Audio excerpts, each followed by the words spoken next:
Hi guys, and welcome to Boring History Story Relaxing. Tonight you stand ankle deep in fresh snow breath, clouding the air, as pine trees loom quietly around you, their branches heavy and still. The light is already fading, even though it feels far too early for that, and somewhere ahead, half hidden by drifting white, a small cabin waits. You probably will not survive this, at least not comfortably, and that's part of the point. Before you step any closer, before your shoulders drop and your jaw loosens, take a moment to notice where you are listening from. A city apartment, a quiet suburb, maybe a place where winter is more of an inconvenience than a threat. So before you get comfortable, take a moment to like the video and subscribe, but only if you genuinely enjoy what I do here. And if you are still awake enough, tell me where you are listening from and what time it is there. Now dim the lights and let yourself walk forward. The cabin reveals itself coolly, not in a dramatic way, but in pieces. First the dark line of the roof against the snow, then the squared corners of hand-cut logs. Finally the low door warped slightly as if it has spent years leaning into wind that never quite relents. This is not a place meant to impress, it exists for one reason only: to keep a human being alive through a mountain winter. You step closer and feel how the world quiets around structures like this. The trees seem to lean back, giving space. Snow absorbs sound, so even your boots land softly. One widely accepted historical fact is that many mountain men built their cabins quickly and alone, often in late autumn, racing against the first serious storms. Speed mattered more than comfort. Perfection was a luxury no one could afford. You reach the door and pause. There is a habit among people who live far from others. They pause before entering. It is not superstition exactly. It is a moment to listen. Wind moves through the trees, but nothing else stirs. No voices, no animals scratching. Just cold and quiet, pressing gently but persistently. When you push the door open, it protests with a low wooden groan. Inside, the air smells of smoke, old wood, and something faintly animal. Hide, perhaps. The space is smaller than your modern bedroom and much darker. Light slips in behind you, revealing a fire pit, a rough sleeping platform, and walls blackened by years of smoke. This is the entire world for the night. As the door closes, you feel it immediately. The temperature drops not sharply but noticeably. The cabin blocks the wind, but the cold remains settling into the logs, the floor, the very air itself. Historians still argue whether these cabins ever truly became warm in winter, or whether they simply created a space where cold moved more slowly. Standing here, you suspect the latter. You set down what little you carry. There is no furniture in the modern sense. Everything has a purpose, everything earns its place. The fire pit sits slightly off-centre, ringed with stones gathered from nearby ground. Ash clings to them like a permanent memory. The sleeping platform is raised just enough to keep you off the coldest part of the floor, made from rough planks that creak when you test them with your weight. Outside's darkness settles fast. In the mountains, night does not arrive gently. It steps in unannounced and claims everything at once. You light the fire with practiced care, coaxing flame from dry kindling. The glow spreads slowly, touching the walls, climbing the logs like something alive. For a moment, warmth blooms against your hands. It dares not last. The heat gathers close to the fire, then thins as it travels outward. By the time it reaches your shoulders, it feels more like a memory than a sensation. This was a common reality for trappers and mountain men. Fires were not central heating. They were localized mercy. Step too far away and winter reminds you it is still in charge. As the fire settles into a steady crackle, you become aware of sounds again. Wood pops softly. Wind brushes against the cabin walls. Somewhere in the distance, a branch sheds snow with a muffled sigh. These sounds fill the space where conversation might exist in another life. You sit letting the heat reach what it can and think about who slept here before you. Men who trapped beaver for months at a time. Men who lived more nights alone than with company. A quirky tidbit passed down through journals and letters suggests some mountain men preferred winter solitude, claiming the quiet helped them think more clearly. Others, less romantically inclined, admitted it simply made survival easier by keeping other people from using up precious resources. You begin to understand the appeal and the cost. Isolation sharpens everything. The smell of smoke becomes stronger. The flicker of firelight feels more intimate. Even your own breathing seems louder, more present. There is no distraction here, no background noise, just you, the cabin, and the long night ahead. As you prepare to sleep, you realize that sleep itself will be different. There is no real separation between day and night here. No ritual of pajamas or soft sheets. You will sleep in the clothes you wore all day, boots close enough to grab quickly. Removing layers is not relaxing, it is risky. You stretch out on the platform, testing the blankets and hides. They are heavy, rough, and faintly stiff with age. Comfortable is not the right word. Adequate might be generous, but they trap warmth, and that is what matters. The fire dims slightly, settling into embers. Shadows stretch and shift along the walls, responding to movements you cannot quite track, and your eyes follow them lazily. Exhaustion presses down, the kind that comes not from overwork but from cold and constant awareness. As you close your eyes, you notice how quiet your mind becomes. Not peaceful exactly, focused. Winter does that. It strips thought down to essentials: warmth, shelter, rest. Everything else waits. Outside, the sewer continues to fall, indifferent and endless. Inside, you breathe slowly, listening to the cabin settle around you. This is what it was like to sleep in a mountain man's cabin during winter.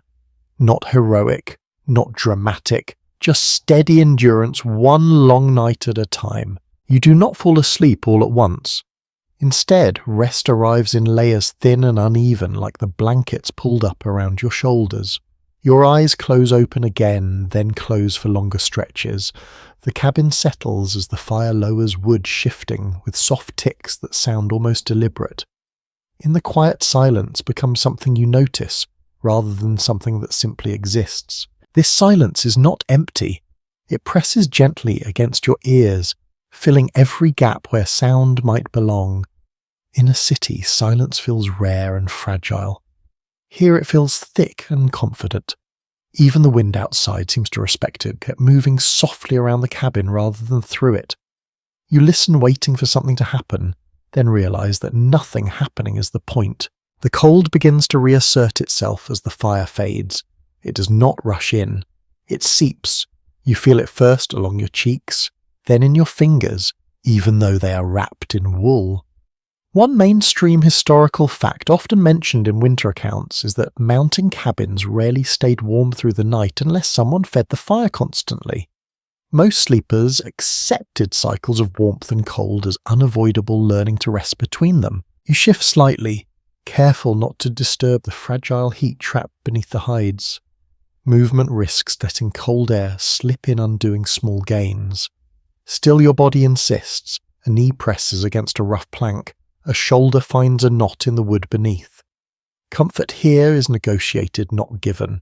As you settle again, you become aware of the darkness itself. It is complete in a way modern darkness rarely is. There is no glow from distant towns, no blinking towers, no passing headlights. The fire offers only a dull orange pulse, now enough to suggest shapes, but not define them. Your eyes adjust slowly, learning the cabin by memory rather than sight. You think about time and how strangely it behaves here. Without clocks or glowing screens, minutes stretch and contract.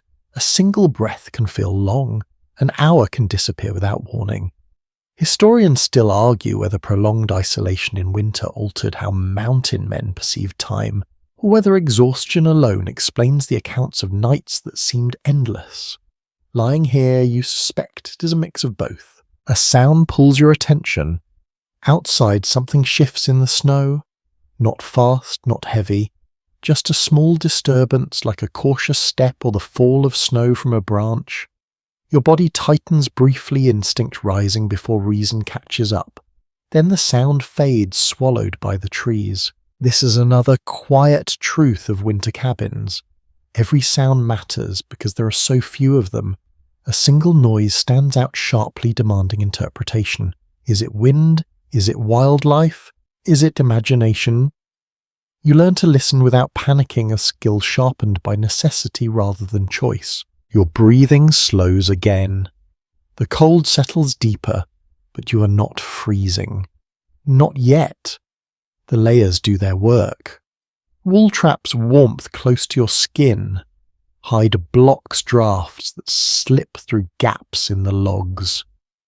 A quirky tidbit recorded in a trapper's journal mentions that some men slept with their heads covered, breathing through fabric to warm the air before it reached their lungs. You consider it, then decide against it, preferring clear air and awareness. The cabin smells change as the fire cools. Smoke thins, replaced by the dry scent of wood and earth. Beneath it all lingers that animal note, reminding you that warmth here often comes from once living things. Nothing is wasted. Nothing is sentimental. As sleep deepens, your thoughts drift, but not far. Dreams form slowly, shaped by the rhythm of the cabin. Flickering light turns into moving shadows behind your eyelids. The crackle of embers becomes distant speech that never quite resolves into words. You float just above rest balance between listening and letting go. Then you wake. Not suddenly, not alarmed, just aware. The fire has dimmed further and the cold feels sharper, now more insistent. Your nose feels cool. Your breath fogs faintly in front of your face. This is the moment many winter sleepers recognize instinctively. It is time to tend the fire or accept a colder stretch of night. You sit up slowly, joints stiff from the chill. The floor greets your boots with a cold that travels straight up your legs. You cross the short distance of the fire pit and stir the embers. A soft glow answers, reluctant but alive. You add a piece of wood, listening, as flame finds it again. Light blooms, briefly pushing shadows back to the corners. The cabin looks different in this moment. More fragile, more temporary. You see the gaps between logs, more clearly thin lines where outside waits patiently. You're reminded that this shelter is not permanent safety, just a pause. As the fire steadies, warmth returns in a small circle. You hold your hands close, letting feeling creep back into your fingers. This ritual repeats itself through the night, a quiet negotiation between human and environment. No dominance, no victory, just balance. You return to the sleeping platform, careful to trap warmth again. Your body relaxes faster this time, familiarity easing tension. The silence feels less heavy now, more like a blanket of its own. You no longer wait for it to break. Outside, the mountain remains unmoved. Snow continues to fall, reshaping the world without sound or urgency. Inside, you drift back towards sleep, understanding that rest here is not about escape. It is about endurance measured one breath and one ember at a time. When sleep releases you again, it does so gently, like a hand easing away rather than a sudden shove. Your eyes open to darkness that feels familiar now. The cabin has not changed, but your understanding of it has. You know where the walls are without seeing them. You know how far the fire pit sits from the sleeping platform. You even know which floorboard will creak if you shift your weight the wrong way. The cold is steady, no longer surprising. It sits with you, settled and patient. You draw a slow breath and become aware of how the air moves inside the cabin. It drifts downward from the ceiling, cooled by the logs and the night beyond them.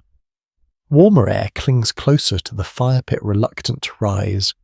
This uneven layering of warmth is something many winter sleepers learned intuitively. Heat does not fill a room here, it occupies territory. You sit up slightly and let your eyes adjust. The faint glow of embers reveals the walls in fragments.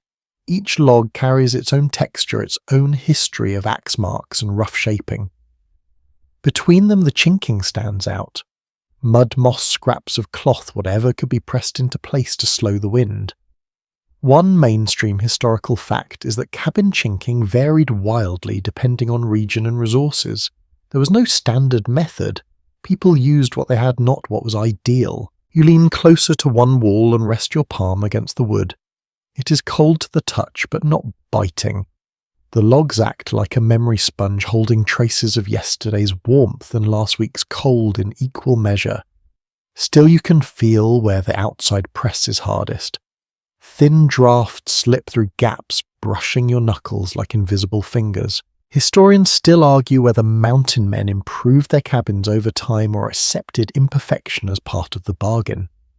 Some journals describe constant repairs filling cracks again and again as wood shrank in winter.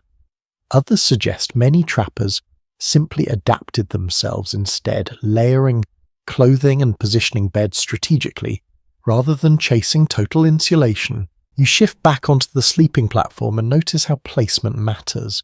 Being a few feet closer to the fire changes everything. Being too close brings smoke and sparks. Too far and the cold settles deep into bone. The ideal spot is narrow and personal, discovered through trial rather than planning. The silence returns, but it feels different now. It no longer presses, it surrounds. You hear your own breathing again, slower than before. You can tell how tired you are by the way your body sinks into stillness between breaths. This is not the exhaustion of long work days filled with noise and movement.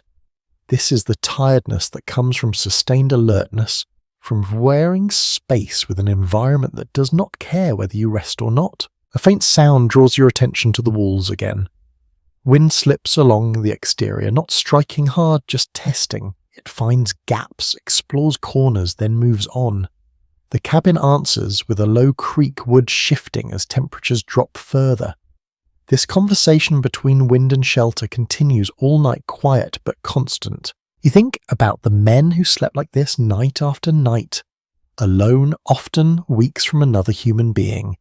A quirky tidbit from period accounts suggests some mountain men named their cabins, or spoke to them aloud, treating them almost like companions. Whether this was loneliness or practicality is open to interpretation, but lying here you understand the impulse. The cabin is more than walls, it is participation. Your body adjusts again, pulling knees slightly inward, conserving heat without conscious effort. You tug a blanket closer to your neck, feeling the weight settle. The smell of hide grows stronger as warmth returns beneath the layers. It is not unpleasant, just honest. Everything here smells like what it is. Your thoughts drift toward the structure itself. Logs stacked, carefully notched to fit, held together by gravity and friction as much as skill. The roof above you is likely made from overlapping poles and sod heavy with snow. That weight presses downward, sealing gaps even as it threatens collapse if storms grow too intense. Living beneath it requires trust and acceptance in equal measure. You close your eyes again, letting the darkness behind them soften. Images form slowly. Firelight becomes sunrise. Log walls turn into trees standing close together.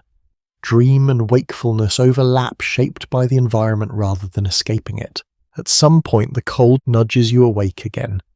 Not sharply, just enough to remind you that the fire needs attention. You move carefully, joints stiff but willing. Feeding the fire has already become routine, something your body does without complaint. You stir embers, add wood, watch light return. As flames rise, you study the chinking again. In brighter light, its imperfections stand out. Small gaps remain unavoidable. You realize something quietly important. The goal was never to eliminate cold entirely, it was to slow it to make it manageable. Perfection was not necessary for survival. Adequacy was. This realization settles in as you return to your place. You lie back down, drawing warmth inward. The cabin feels less like a barrier and more like a filter, softening the mountain's extremes just enough to allow rest. Outside remains wild and indifferent. Inside there is rhythm and repetition. You listen as the fire settles once more. Crackle, pop, a sigh of wood adjusting to heat. The sounds blend into something almost musical, a slow pattern that matches your breathing. You're no longer waiting for morning. You're simply moving through the night. Sleep comes again deeper this time. The walls hold, the fire endures, and you wrapped in layers of wood, hide and habit rest within a structure that was never meant to be perfect, only sufficient. You wake again without urgency, guided less by discomfort and more by instinct. The fire has slipped into a low-breathing glow, not dead, just resting.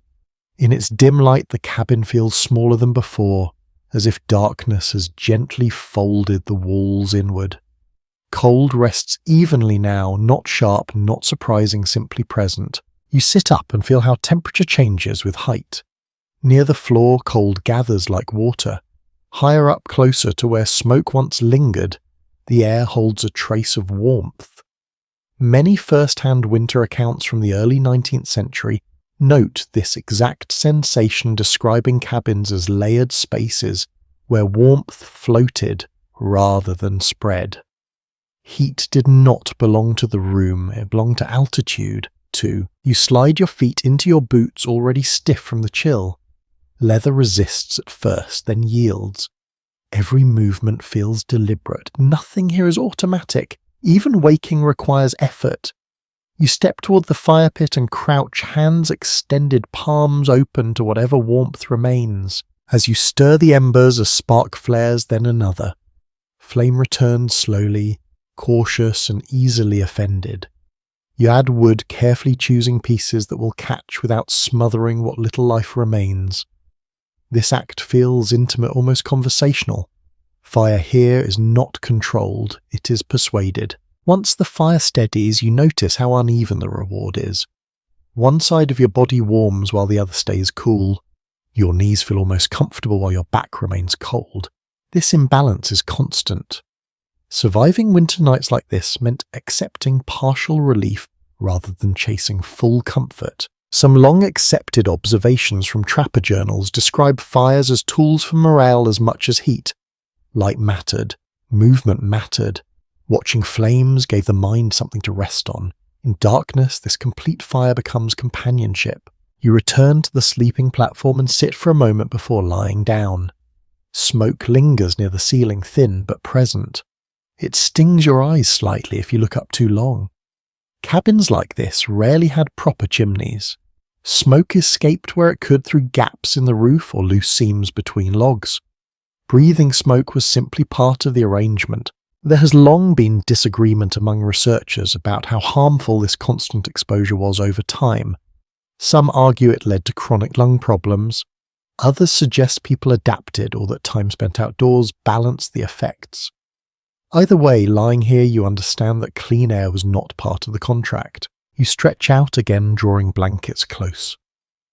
The firelight casts shadows that crawl slowly along the walls, stretching logs into tall figures, then shrinking them again. Your eyes follow without alarm. You've learned the shapes now, nothing new hides here. Outside, the wind rises slightly. Not a howl, just a steady push. Snow shifts against the cabin walls, settling, sliding, finding new places to rest. The roof answers with a faint creak reminding you of the weight it carries. Roofs like this were often reinforced by snow rather than threatened by it. The accumulation sealed gaps, adding insulation as long as the structure beneath held firm. You listen to the rhythm of weather and shelter interacting. Push, hold, release. This pattern repeats slow and predictable. It becomes easier to breathe in time with it. Your thoughts drift to the men who depended on fires like this every night. Many travelled light, carrying little more than tools, traps, and basic supplies. Cabins were refuges built quickly, sometimes meant for only one season. Yet nights like this made them feel permanent. A single winter night can stretch into something that feels endless. A lesser-known anecdote from winter camp stories describes mountain men waking to frozen boots so stiff they had to be warmed by the fire before they could be worn. You flex your toes slightly inside your boots, grateful they still respond.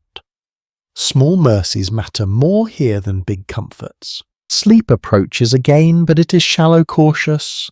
You drift, then surface, then drift again. Dreams arrive in fragments, flickers of movement. The sound of wind becomes water. Firelight turns into dawn for a moment, then fades. Your body stays alert even as your mind loosens. At some point the fire settles too low again. You wake with the familiar awareness that warmth is retreating. This cycle has already become routine. Your eyes feed the fire, wait for heat to return, then retreat once more. No frustration, no drama, just repetition. As flames strengthen, you notice something subtle. The cabin smells different now than it did earlier. Less smoke, more wood. A faint dampness from snow melting somewhere unseen. Smell becomes a kind of clock marking shift you cannot see. You lie back down and pull the blankets higher. Your breathing slows. Muscles relax more easily this time. The cabin feels less like an intrusion and more like a collaborator. It does not fight winter. It negotiates. Outside remains vast and indifferent. Inside the space holds steady, doing exactly what it was built to do. Not protect completely, not comfort fully, just delay the cold enough for sleep to return. As you drift again, the firelight dims but does not disappear. Shadows soften, thoughts stretch out and thin. You no longer think about morning.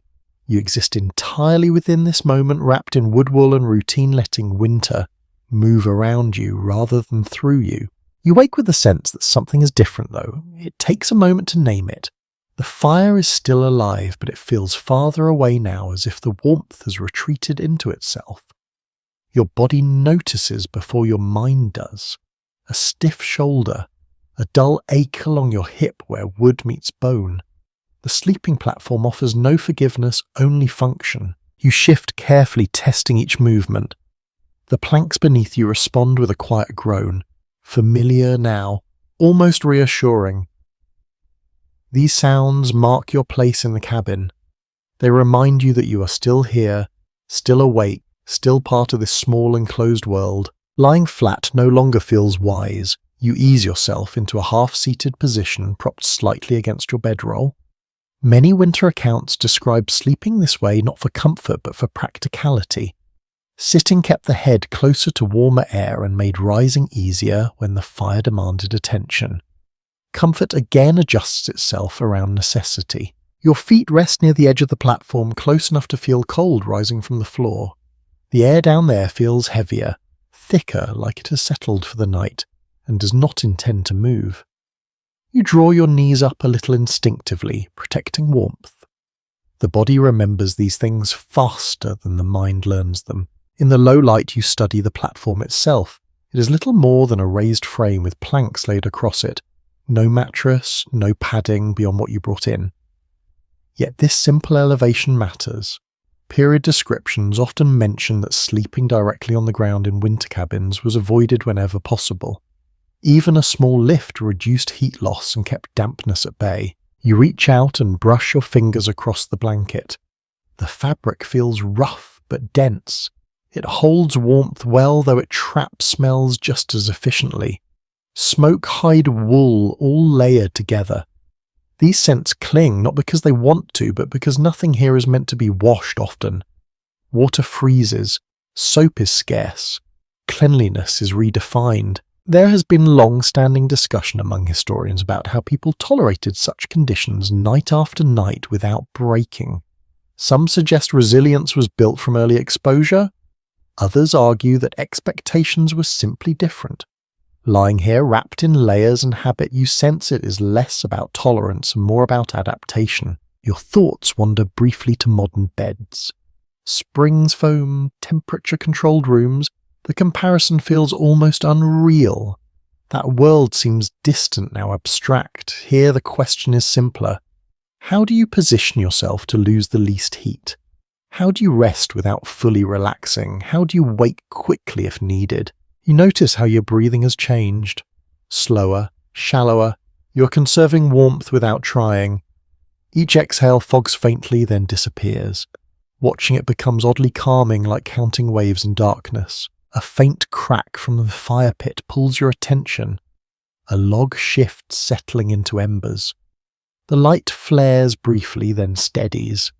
You consider getting up to adjust it, then decide against it. The warmth is enough for now. Learning when not to move is as important as knowing when to act. An odd but recorded habit from winter camps mentions trappers sleeping with one eye partially open, trained by the repetition to wake at changes in sound or temperature. You smile faintly at the idea, then realize you're doing something similar without meaning to. Awareness hums quietly beneath rest. The cabin creaks again as wind presses against one wall. Not hard, just enough to remind you of its presence. The sound travels through the logs, low and steady. You feel it more than hear it, a vibration passing through wood and into bone. You shift your weight again, finding a position that eases pressure on your hip. This movement creates a brief pocket of cold that rushes in, then slowly warms. You wait it out patient. Everything here works on a delay. Sleep drifts closer, heavier this time. Your thoughts blur at the edges. The firelight becomes softer, less defined. Shadows lose their sharpness. You let your eyes close again, trusting the routine you have already practiced. In this half-dream state, you think about how choice narrows in winter. Options shrink. Priorities sharpen. Sleep is not indulgence. It is maintenance. Even a few hours matter. Even shallow rest helps. Your body loosens slightly enough to slip deeper. Muscles release their constant readiness. The cabin holds. The fire breathes. The wind moves on. You wake once more before fully sleeping, aware of the cold edging closer again. It does not alarm you now. It feels expected. You know what to do when it grows too strong. You know where the fire is. You know how long it takes to return. That knowledge settles something inside you. Anxiety fades. Vigilance remains, but it is calm practiced. You're no longer guessing. You're participating. As sleep finally takes hold, it does not pull you away from the cabin. It folds you into it. Wood, fire, body, breath, all moving at the same slow winter pace. For now, that is enough. You wake to the subtle sound of your own breath brushing against fabric. The blankets have shifted upward during the night, pulled closer without you noticing. They form a loose tent around your shoulders, trapping a pocket of warmer air that feels precious now. You pause listening, staying still long enough to understand the moment before moving. Cold has deepened outside. You can sense it not through pain, but through pressure. The cabin feels more compact, as if winter has leaned in, testing the edges. Your toes tingle faintly inside your boots, a reminder that warmth here is always conditional. Layer by layer, you take stock of what covers you. Wool against skin, another layer above that, then hide stiff but reliable. Period writings often describe winter bedding as a system rather than a single item. No one relied on one blanket. Survival came from stacking small protections together, each one doing a little work. You slide a hand out from beneath the covers, exposing skin briefly to the air. The cold bites immediately sharp enough to demand attention. You pull your hand back, quickly tucking it beneath your chest. That short experiment tells you everything you need to know about the room. As you adjust, you become aware of how your body positions itself for heat. Knees drawn in, chin lowered slightly, shoulders rounded. These shapes are not chosen. They emerge naturally when warmth is scarce. Your posture becomes part of your insulation. Some first-hand accounts from trappers mentioned sleeping almost motionless for hours. Not from fear, but from efficiency. Movement wastes heat. Stillness preserves it. Lying here, you understand the logic completely. Even turning over feels like a calculated expense. The fire has dwindled again. Embers glow faintly, their light barely reaching the walls. You consider rising to tend it, then wait. The warmth trapped beneath your layers still holds. You choose patience, knowing you will need the fire later, not now. Your thoughts wander briefly to the hides themselves. Deer, elk, beaver, animals whose bodies once held heat against winters like this, their skins now do the same for you. There is something circular about that. You are not separate from the environment here. You borrow from it directly and without ceremony. There remains scholarly disagreement about how common fur bedding truly was among all mountain men. Some suggest it was widespread. Others argue many relied more heavily on wool due to availability and trade. Either way, layering remained the key. Variety mattered less than volume. You shift slightly, feeling how the hides resist movement. They are not soft in the modern sense. They crackle faintly when bent, reminding you of their toughness. This texture keeps you aware anchored. You cannot forget where you are even while half asleep. Outside, the wind changes direction. You hear it slide along the roof, then down the opposite wall. Snow follows, whispering softly as it resettles. The cabin answers with a low, steady groanwood responding to pressure and cold. A small gap near the floor allows a thin ribbon of cold air to slip inside. You feel it along your ankle, a cool thread winding upward. You tuck the blankets more tightly, blocking it as best you can.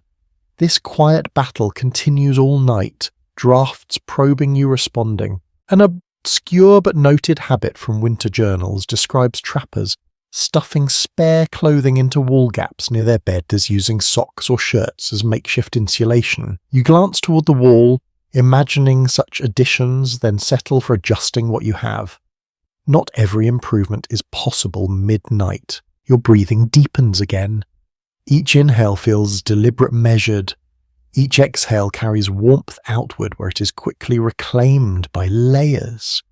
You become aware of how breath itself becomes part of staying warm, not just a background function. Sleep approaches, but it is not heavy. It hovers, waiting for you to relax just enough.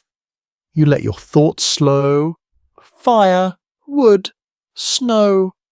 These ideas repeat, simple and grounding. There is no room for worry here. Winter leaves no extra space. At some point your body signals again, and toes grow numb. The fire must be fed. You rise reluctantly, careful not to waste the warmth you have built. Standing feels like stepping into another world. Cold wraps around your legs instantly. You kneel by the fire pit and add wood, watching life return to the embers. Light expands, painting the walls again. Warmth follows slowly, reluctantly, like a favour granted rather than a right. You return to the sleeping platform and rebuild your layers, tucking, adjusting, sealing yourself in. The blankets feel heavier now, more familiar. They no longer feel like foreign objects. They feel like tools you know how to use. As you lie back, you sense a shift inside yourself. You are no longer fighting the night. You are moving with it. Cold comes, warmth follows, sleep arrives in pieces. This rhythm becomes its own kind of comfort. Your eyes close, thoughts thin. The cabin holds steady. Outside, winter continues its quiet work. Inside, you rest wrapped in borrowed warmth and learned stillness. You wake again, not because you are cold enough to move, but because something has shifted in the night. It takes a few seconds to understand what it is. Sound. Or rather, the absence of one familiar sound and the arrival of another. The wind has changed its voice. Earlier it brushed and tested. Now it moves with direction, sliding downhill through the trees, gathering itself as it goes. You hear it before it reaches the cabin, a low, rushing presence that does not hurry but does not stop either. It wraps around the logs and keeps going like water flowing around a stone. You stay still, listening. In places like this, sound travels differently at night. Cold air carries it farther, sharper. A distant snap of wood could be a tree shedding snow or something heavier stepping carefully through it. Your mind offers possibilities, then waits for confirmation. Period camp journals often note that winter nights felt louder even when nothing was happening. Every sound stood alone, unmasked by birds or insects or human movement. Lying here now, you understand that clearly. The world outside feels close enough to touch. The fire continues its quiet work. A soft crack, a brief flare, then steady again. Its sound anchors you, a small human rhythm against a much larger one. You draw a slow breath and let your body stay heavy, resisting the urge to sit up too quickly. Another sound joins the wind. A scrape, not sharp, not fast. It comes from one side of the cabin, low to the ground, snow shifting, something brushing against the outer wall. Your muscles tense without fully waking you. This is not fear exactly, it is readiness. Surviving records from winter trapping camps describe animals investigating cabins regularly drawn by scent or curiosity. Foxes, wolves, even deer moving close for shelter from wind. Most encounters passed without incident. Still, Sleepers learn to recognize the difference between harmless movement and something worth responding to. You listen carefully. The sound pauses, then moves on. Snow settles again, smoothing over whatever marks were left behind. The night resumes its slow breathing. You release tension you did not realize you were holding. Your awareness stays sharpened for a while after that. Every creak of wood registers, every gust feels personal. You notice how the cabin transmits sound through structure. Vibrations travel through logs into the floor, into the sleeping platform, into you. You're not separate from the shelter. You are part of it. A small but telling habit appears in several winter accounts. Some trappers slept with their knife or hatchet within arm's reach, not expecting trouble but refusing to be unprepared. You glance toward your tools in the firelight. They are close enough. That knowledge alone brings calm. The wind grows steadier now. It does not howl, it presses. Snow drifts against the walls, adding weight and insulation at the same time. Roof poles creak softly under the load. A sound that feels structural rather than threatening. Cabins like this were often designed with heavy snowfall in mind, steep enough to shed weight, but strong enough to bear it when needed. You shift slightly, adjusting the blankets around your shoulders. The movement releases a small pocket of warmth that escapes immediately. Cold replaces it. You wait patient until warmth rebuilds beneath the layers. This exchange has become familiar, almost predictable. There has long been disagreement among historians about how much sleep mountain men actually got during winter storms. Some believe rest came in short stretches, only broken by constant fire tending and alertness. Others argue that exhaustion eventually overpowered discomfort, allowing deeper sleep despite conditions.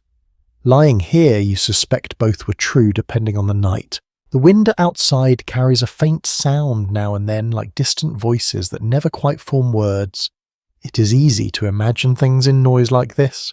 Faces, movement, intent. You let the thoughts come and go without attaching to them. The mind looks for patterns when given time and quiet. Your breathing slows again.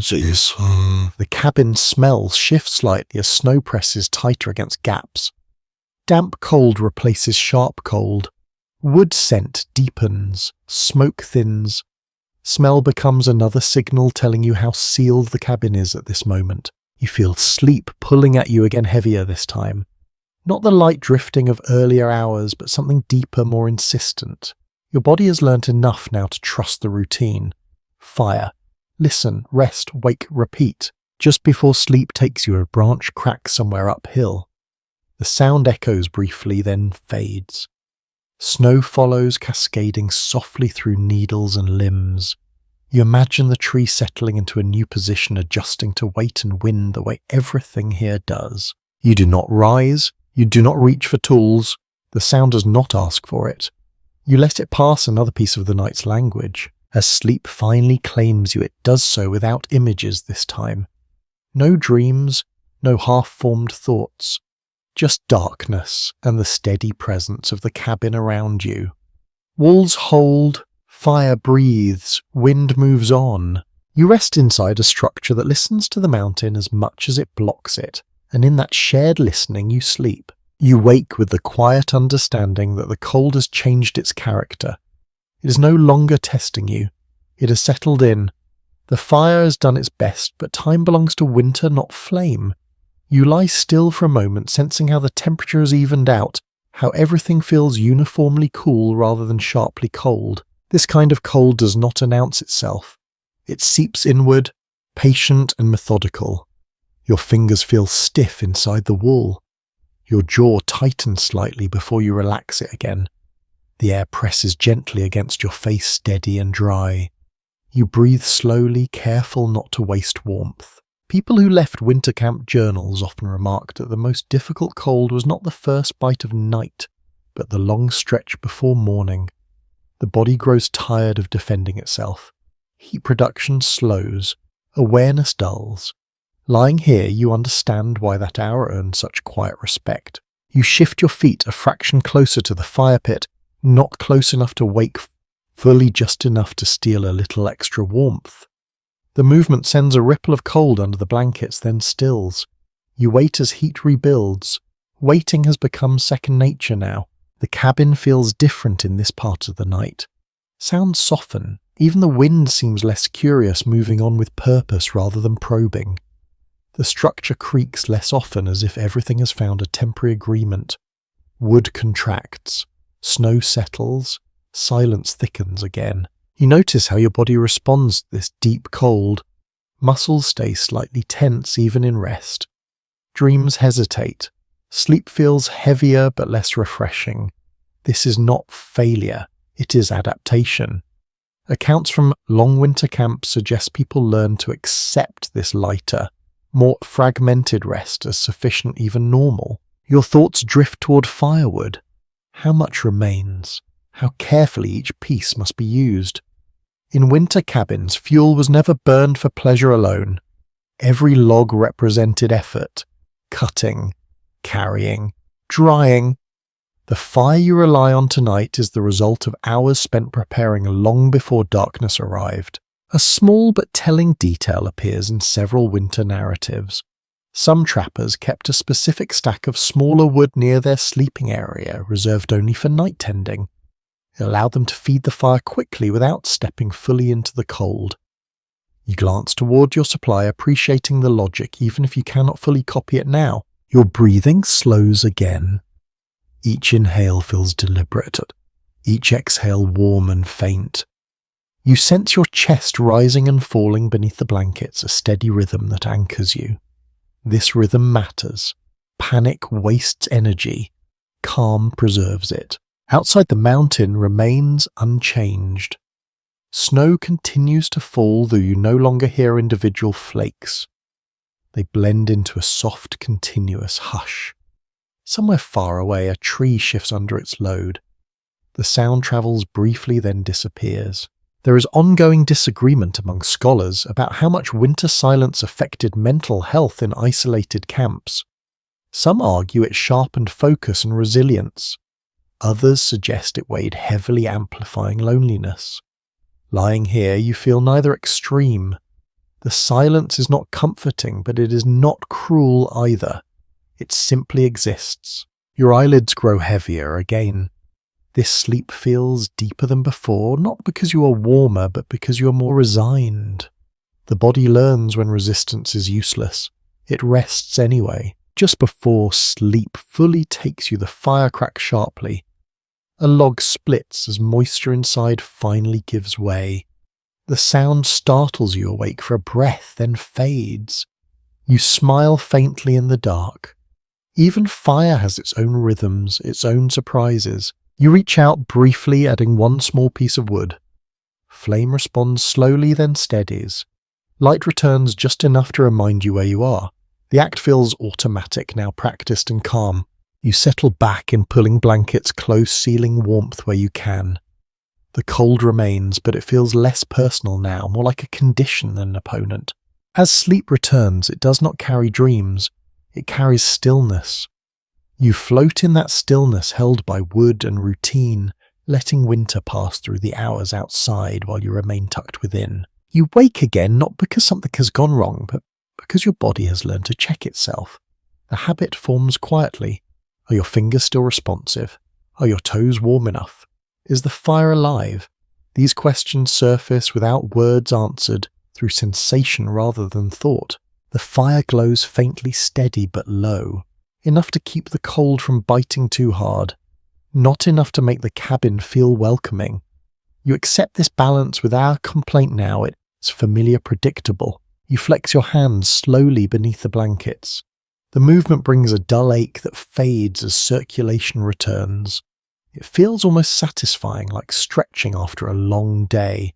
You tuck your hands back in palms against fabric and hide, letting warmth build again. Breath fogs the air more noticeably now.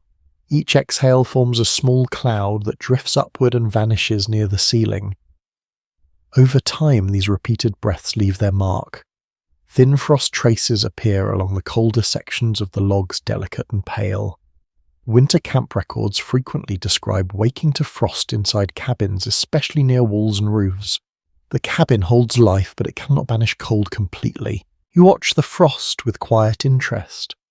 It glimmers faintly in firelight, a reminder that the boundary between inside and outside is thin. The logs slow the cold, they do not stop it. Your nose feels cool, your cheeks too. You pull the blanket slightly higher, not covering your face but close. Breathing cold air all night dries your throat, but covering your mouth risks dampness, freezing where you least want it. You choose the middle ground. The silence now feels deeper than earlier. Wind has calmed. Snow falls straight down instead of sideways. The mountain seems to be resting. You listen for long moments and hear almost nothing. Even the fire crackles, less conserving itself. A recurring note in winter diaries mentions how quiet pre-dawn hours could feel, as if the world itself were holding its breath. Lying here, you recognize that feeling. Time stretches, moments drift. You notice your thoughts becoming strange around the edges. Not confused, just loose. Images appear without context. A face you do not recognize, a trail winding through trees, a flash of summer sunlight. Fatigue blends with imagination, creating gentle drifting scenes. There is debate among historians about how often mountain men experienced vivid dreams or waking visions during winter isolation. Some suggest sensory deprivation played a role. Others attribute it to exhaustion and cold. You do not analyze it now. You let the images pass without attachment. Your body shifts again, adjusting position with practiced care. The blankets resist then settle. You find a spot where pressure eases and warmth holds. This negotiation feels almost subconscious now. A faint sound draws your attention upward. Ice cracking somewhere on the roof. A slow, sharp pop followed by silence. Melted snow refreezes as temperatures drop further. The roof responds quietly, doing what it must. You think about the construction above you. Poles laid side by side, covered with branches, sealed with the earth. Snow piled on top, adding weight and insulation. This method was not elegant, but it worked. It used the environment itself as part of the shelter. There remains disagreement among researchers about how long such roofs lasted without repair. Some argue they needed frequent attention. Others suggest they held up surprisingly well when built correctly. Lying here listening to ice shift overhead, you feel both views may be true. The fire dips lower again. You consider letting it go further, testing how cold the cabin will become. Curiosity rises, then fades. There is no reward for pushing limits tonight. You add another piece of wood, watching flame return slowly. Light expands across the walls, touching frost patterns and turning them silver. For a moment the cabin feels almost beautiful, not in a polish way, in a functional, honest way. You lie back down, breathing evenly. The cold does not retreat, but it feels contained. You understand now that containment is the goal, not elimination. Sleep creeps in again, heavier than before. Your thoughts slow, then thin. The fire hums quietly, the cabin holds steady. Outside winter continues its work, indifferent but patient. As you drift, you feel yourself becoming part of the rhythm. Wake, check, adjust, rest. This cycle replaces the clocks and routines of another life. It is simple. It is enough. You sleep again, wrapped in the quiet persistence of cold wood and breath. You wake this time with a clearer sense of purpose, not urgency, not discomfort, just recognition. The night has reached the point where habits take over completely. You no longer wonder why you're awake. You simply are. The fire has shrunk to a soft red eye in the dark. It watches without blinking. The cabin feels evenly chilled now, every surface sharing the same quiet cold. Your body registers it as information rather than threat. Fingers stiff but responsive, toes cool but alive, breath steady. You rise carefully, already knowing how the floor will feel. Cold climbs immediately through your boots, sharp at first, then dulling as you kneel by the fire pit. You add wood with practiced ease, not too much, not too fast. Flames respond slowly, as if waking reluctantly from sleep. As the fire grows, you notice how light reshapes the space again. Corners retreat. The sleeping platform reappears. The walls regain depth and texture. Light does not just help you see, it restores scale, reminding you that the cabin still exists beyond your immediate reach. Many first-hand winter accounts emphasize this moment, the revered return of light in the dark hours. Fire tending was less about survival than about continuity. Each rekindling marked the passing of time when nothing else did. You sit for a moment longer than necessary, letting warmth reach your hands and face, and heat spreads unevenly, touching one cheek more than the other. You rotate slowly, sharing the benefit. This small ritual feels grounding, almost meditative. Returning to the sleeping platform, you notice how your body has learned the space. You lie down without searching, finding the right position immediately. Blankets settle into place with minimal adjustment. The hides feel heavier now, more cooperative, as if they have warmed to your shape. Your breathing deepens again. It no longer fogs as dramatically. The fire has shifted the balance just enough. You close your eyes and listen. Sound has thinned to essentials. Fire, wood, your own breath. Everything else feels distant. Even the wind seems farther up, moving through trees without interest in your small shelter. A detail that appears repeatedly in winter camp notes is how awareness narrows overnight. By these hours, attention focuses inward. Food with the distance, all fade, balls the world becomes the space between breath and flame. You think briefly about morning, not eagerly, just factually. Light will come eventually, cold will change character again. Movement will be required. For now, none of that matters. Night still owns this time. There remains no clear agreement among historians about how mountain men measured nights like this psychologically. Some argue the repetition created calm, others suggest it wore down morale. Lying here, you sense that both outcomes depended on the individual and the night. This one feels steady, manageable. Your thoughts drift to the cabin itself again. It is held without complaint. No new drafts, no alarming sounds. The walls have adjusted to temperature. The roof bears its load quietly. This structure does not promise safety forever. It offers competence, and that feels sufficient. Sleep returns deeper than before. It pulls you under smoothly this time. No images, no drifting thoughts, just darkness and warmth held close. When you wake again, it is not abrupt. Your eyes open slowly. The fire still burns. Dawn has not yet arrived.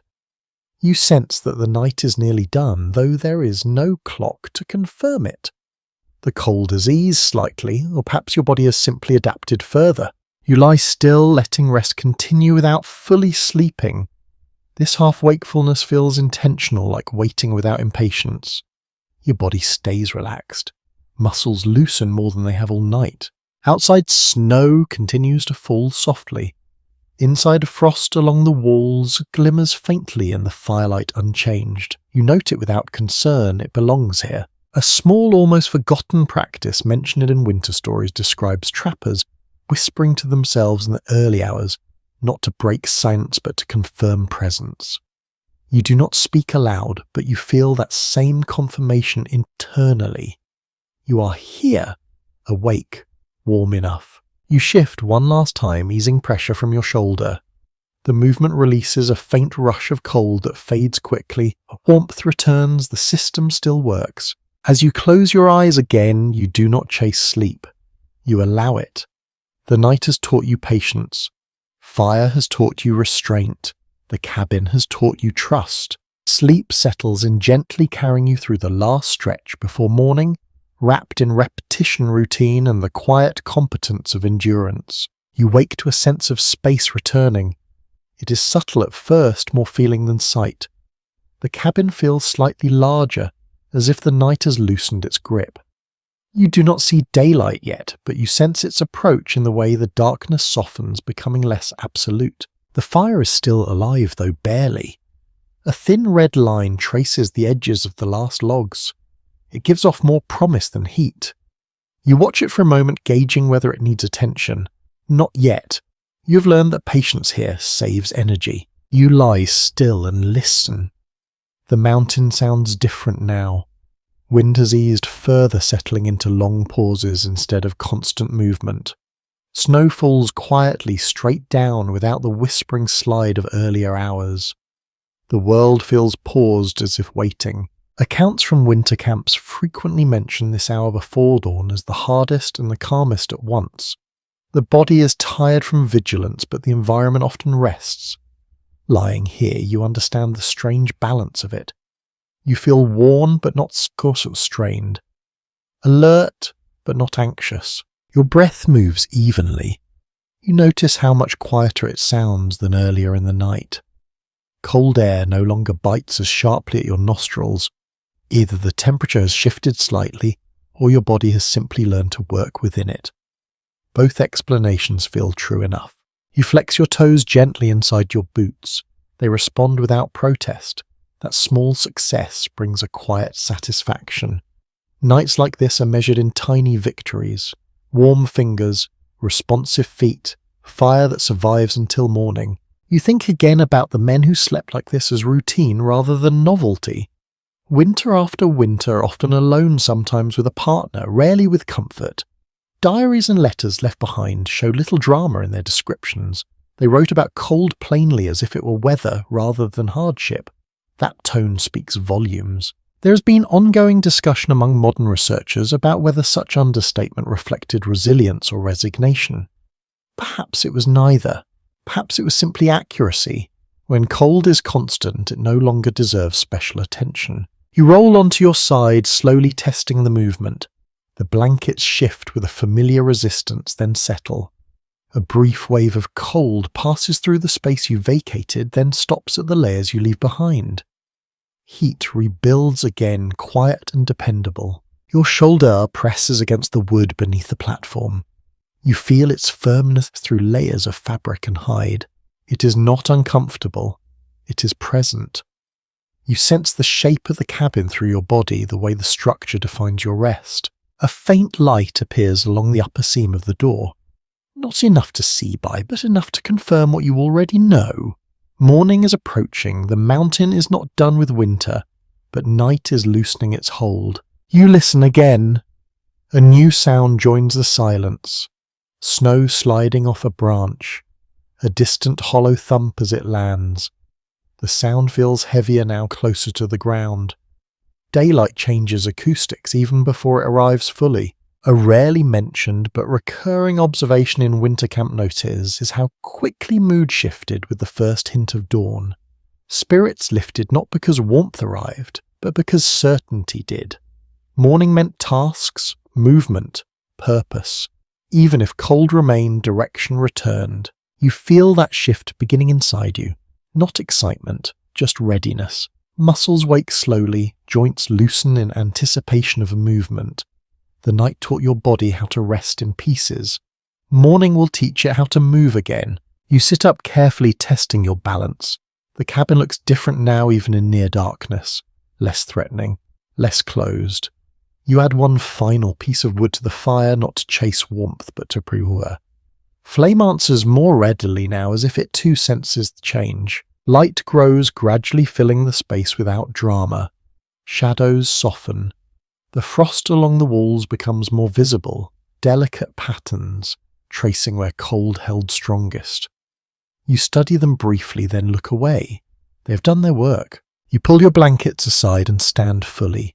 Cold greets you again, firm but familiar. It no longer surprises. You stamp your feet lightly, bringing feeling back into them. The sound echoes softly in the small space, proof that you are no longer alone with the night. As dawn approaches, you feel a quiet respect settle in. Not for hardship, not for endurance as an idea, but for the ordinary persistence of nights like this. Nothing heroic, nothing dramatic, just the steady negotiation between body shelter and environment. You take one last look at the sleeping platform, the fire, the walls that held. This was not comfort, it was function. And function here was enough. The night releases you slowly without ceremony. Morning waits just beyond the door, cold and pale and real. You breathe once more, deep and steady, ready to move forward. Morning does not arrive all at once. It creeps in quietly, slipping through cracks and seams long before the sun itself appears. You notice it first in the colour of the darkness. What was once solid black now leans toward grey, then toward a pale blue that feels almost fragile. The fire burns more confidently now, fed one last time before dawn. It throws light across the cabin walls, revealing details you missed in the night. Scratches in the wood, darkened knots, places where smoke has left its permanent mark. The cabin looks tired but dependable, like something that has earned its rest. You sit for a moment and simply breathe. The air feels different, how? Still cold but less sharp. Cold mornings in mountain cabins often felt easier than nights, according to the surviving camp notes. The body seems more willing to work when light returns, even if temperatures remain low. You reach for stored food without ceremony. Dried meat, hard bread, whatever remains unspoiled. Eating is not a pleasure here. It is maintenance. The calories matter more than the taste. Still, the act of chewing warms your jaw, reminds your body that energy is coming. A curious habit shows up in several winter journals. Some trappers preferred to eat while standing near the fire rather than sitting, claiming it helped them warm faster. You try it instinctively, turning slowly as heat reaches different parts of your body. The logic makes sense immediately. As you prepare to move outside, you think about how sleep has reshaped you. Not rested in the modern sense. Not refreshed, but steadier, sharper. Your mind feels less cluttered. Night strip thought down to essentials. Morning gives structure back. You open the door carefully. Cold air rushes in crisp and bright. Snow reflects the growing light, turning the world into a field of pale glow. The cabin behind you exhales warmth and smoke a brief sigh before sealing itself again. Looking back, you feel a quiet appreciation. This shelter did not promise comfort, it offered survival. Many first-hand accounts describe cabins like this as temporary partners rather than permanent homes, places to pass through, to endure within, not to settle into. There is still disagreement among historians about how emotionally attached mountain men became to these cabins. Some accounts suggest deep affection. Others portray them as tools, nothing more. Standing here now, you feel something in between. Respect without sentiment. You step into the snow boots, crunching softly. The sounds of day return slowly. A bird stirs somewhere. Wind moves higher in the trees. The mountain wakes without urgency. Behind you the cabin waits. Inside, the night you survive lingers in warmth, trapped in wood and ash. Ahead, another cold day stretches out, demanding movement and attention. You take a breath, feeling air fill your lungs, clean and sharp. Sleep is over. Survival continues, and for now you are ready. You step back inside after only a moment outdoors, carrying cold with you like a guest that refuses to wait at the door. The cabin responds immediately. Smoke curls tighter. Heat gathers closer to the fire. The space feels smaller again, but not oppressive. More like a held breath. Morning light slips through the seams, now thin lines cutting across the walls. They move slowly as the sun climbs, marking time more clearly than any clock could. You watch one beam slide along a log, then disappear as the angle changes. This quiet motion feels calming, almost ceremonial. The smells of the cabin grow stronger with daylight. Smoke that felt faint at night now announces itself fully. Wood gives off a dry, resinous scent. The hides carry a heavier note, earthy and unmistakably animal. These smells do not fade, they sink into memory. Many people who later wrote about winter camps mentioned that scent was the sense that lingered longest, following them long after they left the mountains. You move about the space with more confidence now. There is no hesitation as you reach for tools or supplies. Your body remembers where things are. This familiarity did not come from comfort. It came from repetition. A few nights are enough to teach respect for small spaces. You kneel near the fire and stir the embers again, not because they need it, but because habit says this is the thing to do next. Flame responds lazily. The fire seems content to exist rather than perform. It will warm you if you ask politely. As you prepare for the day, you think about how sleep changed your perception of the cabin. At night it felt like a barrier against the mountain. Now it feels more like a node within it. Snow piles against the walls. Wind moves around the roof. Smoke joins the air outside. Nothing here is sealed completely. Early travellers and trappers often described cabins as temporary interruptions in the landscape rather than impositions on it. They were meant to blend to borrow space briefly, then be reclaimed. Standing here, you sense that truth. The cabin does not dominate its surroundings. It negotiates with them. You stretch slowly, joints protesting at first, then easing. Cold nights leave stiffness behind a reminder that rest was partial at best. Still, your body feels capable. It learned how to hold itself through hours of restraint. That discipline carries into morning. A small, easily overlooked detail appears in several winter narratives. Many men delayed stepping fully outside until they had moved enough indoors to warm their muscles. Sudden exhaustion in deep cold risks strain or injury. You pace the cabin briefly, letting blood flow return before facing the open air again. Light grows stronger now. Shadows retreat into corners. The frost patterns along the walls soften, some already melting where heat reaches them. Drops of water form and slide down the logs, disappearing into the floor. The cabin changes character as day advances, shedding the night slowly.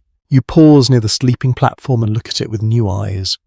What felt harsh in darkness now appears simply practical, raised, dry, clear of drafts. It did its job. Accounts from winter camps often describe sleeping places without complaint, even when clearly uncomfortable.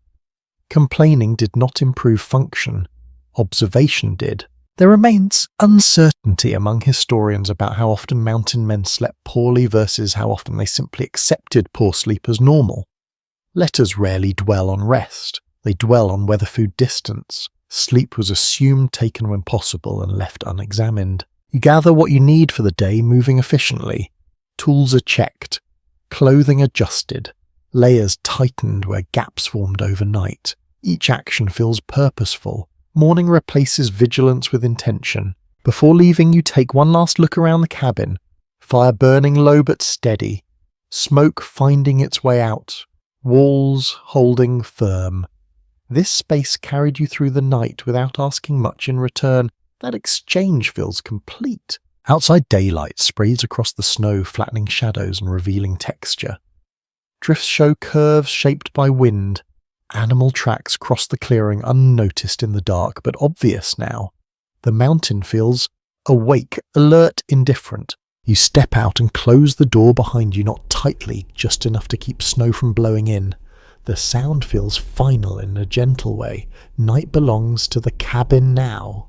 Day belongs to you. As you move forward into the cold light, you carry the memory of sleep that was never deep warmth, that was never complete, and rest that was earned rather than given.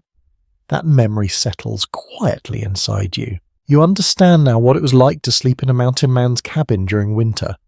Not as a story of suffering, but as a lesson in limits, patience, and quiet persistence. The night did not defeat you. It taught you how to stay. By the time the day is fully awake, the memory of the night has already begun to change. It does not fade exactly, but it softens, rounding off its sharpest edges. Cold remains, but it feels more negotiable in daylight. You move with more confidence now, breathe steady, muscles awake enough to respond. When you return to the cabin later, carrying snow on your boots and cold in your sleeves, the space welcomes you differently than it did at night. It no longer feels like a shield. It feels like a pause.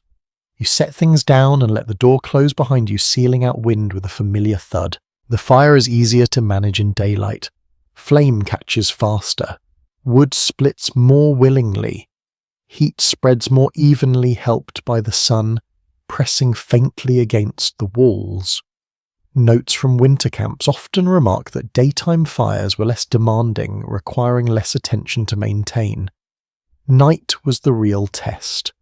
Daylight felt forgiving by comparison. You sit and let warmth reach you, noticing how quickly feeling returns to your fingers. The ache of cold loosens its grip. Blood flows more freely. This transition feels almost luxurious, though nothing about it would qualify as comfort by modern standards. The cabin reveals more of itself now, cracks in the chinking, soot patterns near the roof. A faint line where snowmelt seeped in and froze again overnight. These marks tell a story of repeated winters of small adjustments made over time. No structure like this is ever finished. it is always becoming. Some long-standing camp records describe mountain men returning to the same cabin year after year, patching and improving it gradually. Others tell of shelters abandoned after a single season left to collapse back into the forest. Both paths were common. Permanence was optional. Survival was not. You eat again slower this time. Food tastes slightly better in daylight, or perhaps your body simply appreciates it more. Heat helps digestion. Movement stirs appetite. You chew thoughtfully, aware of how fuel and warmth work together. As the day stretches on, your thoughts return to the night. Not with dread, but with analysis. You replay small decisions. When you rose to feed the fire, when you stayed still, when you chose patience over action. These moments mattered more than strength or toughness. There is continuing discussion among historians about whether winter survival depended more on physical endurance or mental discipline. Reading about it is one thing. Living through a night like that suggests the answer is both braided together. Strength helps, but judgment carries you through. Light changes again as afternoon approaches. Shadows lengthen. The sun dips behind trees and ridges, reminding you that the cycle will repeat. Another night will come, another test similar, but never identical. You feel a subtle tightening inside at the thought, then let it pass. Anticipation does not help here. Preparation does.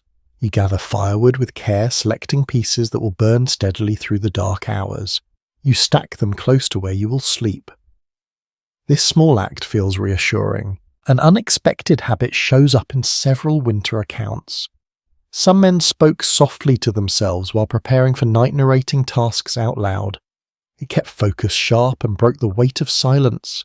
You do not speak, but you feel that same narrowing of attention, that quiet readiness forming. As evening nears, the cabin begins its transformation again. Light fades. Cold strengthens. The space that felt generous by day tightens once more. You light the fire earlier this time, respecting the lesson of the night before. When darkness settles fully, it feels less hostile than before. Familiarity dulls fear. You know the sounds now. You recognize the patterns of wind and wood. The unknown has shrunk. You lie down again as night takes hold, arranging your layers with practiced ease. Blankets fall into place without thought. Your body remembers what worked and repeats it. The fire crackles steadily. Outside, snow resumes its quiet descent. Inside, you breathe slowly, already easing towards rest. This second night does not feel easier, because conditions have changed. It feels easier because you learned the rhythm, you accepted the limits. You stopped resisting what could not be controlled. As sleep approaches, you feel gratitude, not for comfort, but for understanding. The cabin holds, the fire endures, and you once again rest within the narrow space where survival and stillness meet. Night settles again with less ceremony than before. You notice it arriving, but it does not demand your full attention this time. The light thins, the air cools, and the cabin shifts into its evening posture almost automatically. You move with it, adjusting without thinking too much about why.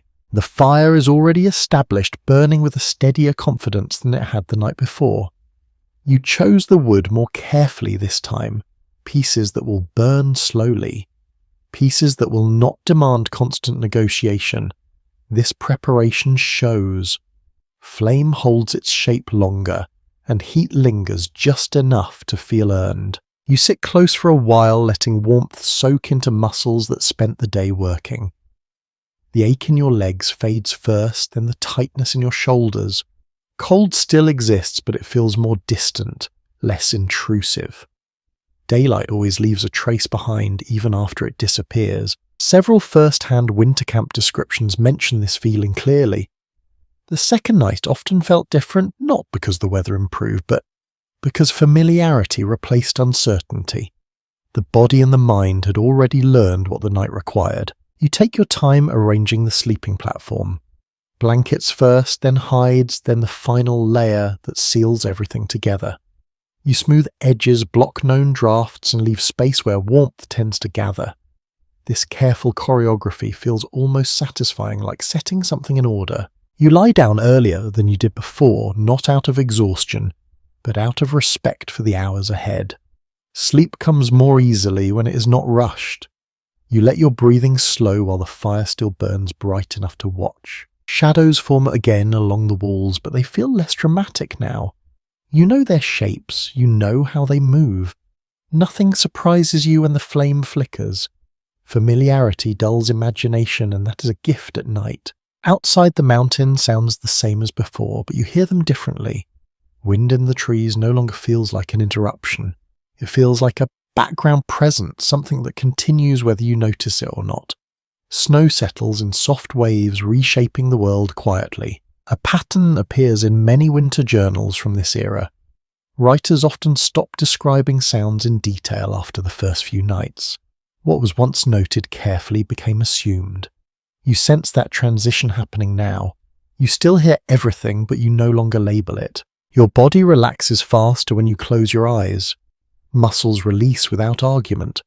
The cold presses in gently, but your layers answer just as gently. There is no struggle, just balance. Sleep arrives in longer stretches now. You drift under without hovering at the surface for as long. Dreams come and go without leaving strong impressions. You wake once, then twice, but each time you return to rest more quickly. When you wake to tend the fire, the motion feels automatic. Knees bend, hands move, wood is added. You do not need to look closely.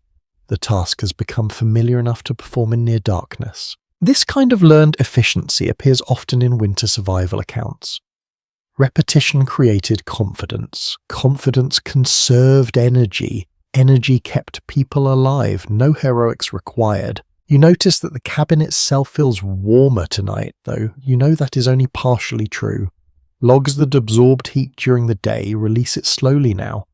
The structure participates more actively, returning what it borrowed earlier. This delayed warmth is subtle but noticeable. You lie back down and pull the blankets close. The cold still finds ways in, but it no longer surprises you when it does. You respond without frustration, adjusting and waiting as warmth rebuilds. Your thoughts wander briefly, then settle. You think less about morning this time. The future feels distant.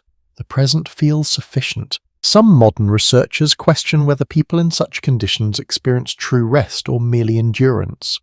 Lying here, breathing evenly, you suspect the answer depends on definition. Rest does not have to be luxurious to be effective. It only has to be enough. The fire settles into a steady rhythm. Crackle, pause, soft collapse of embers.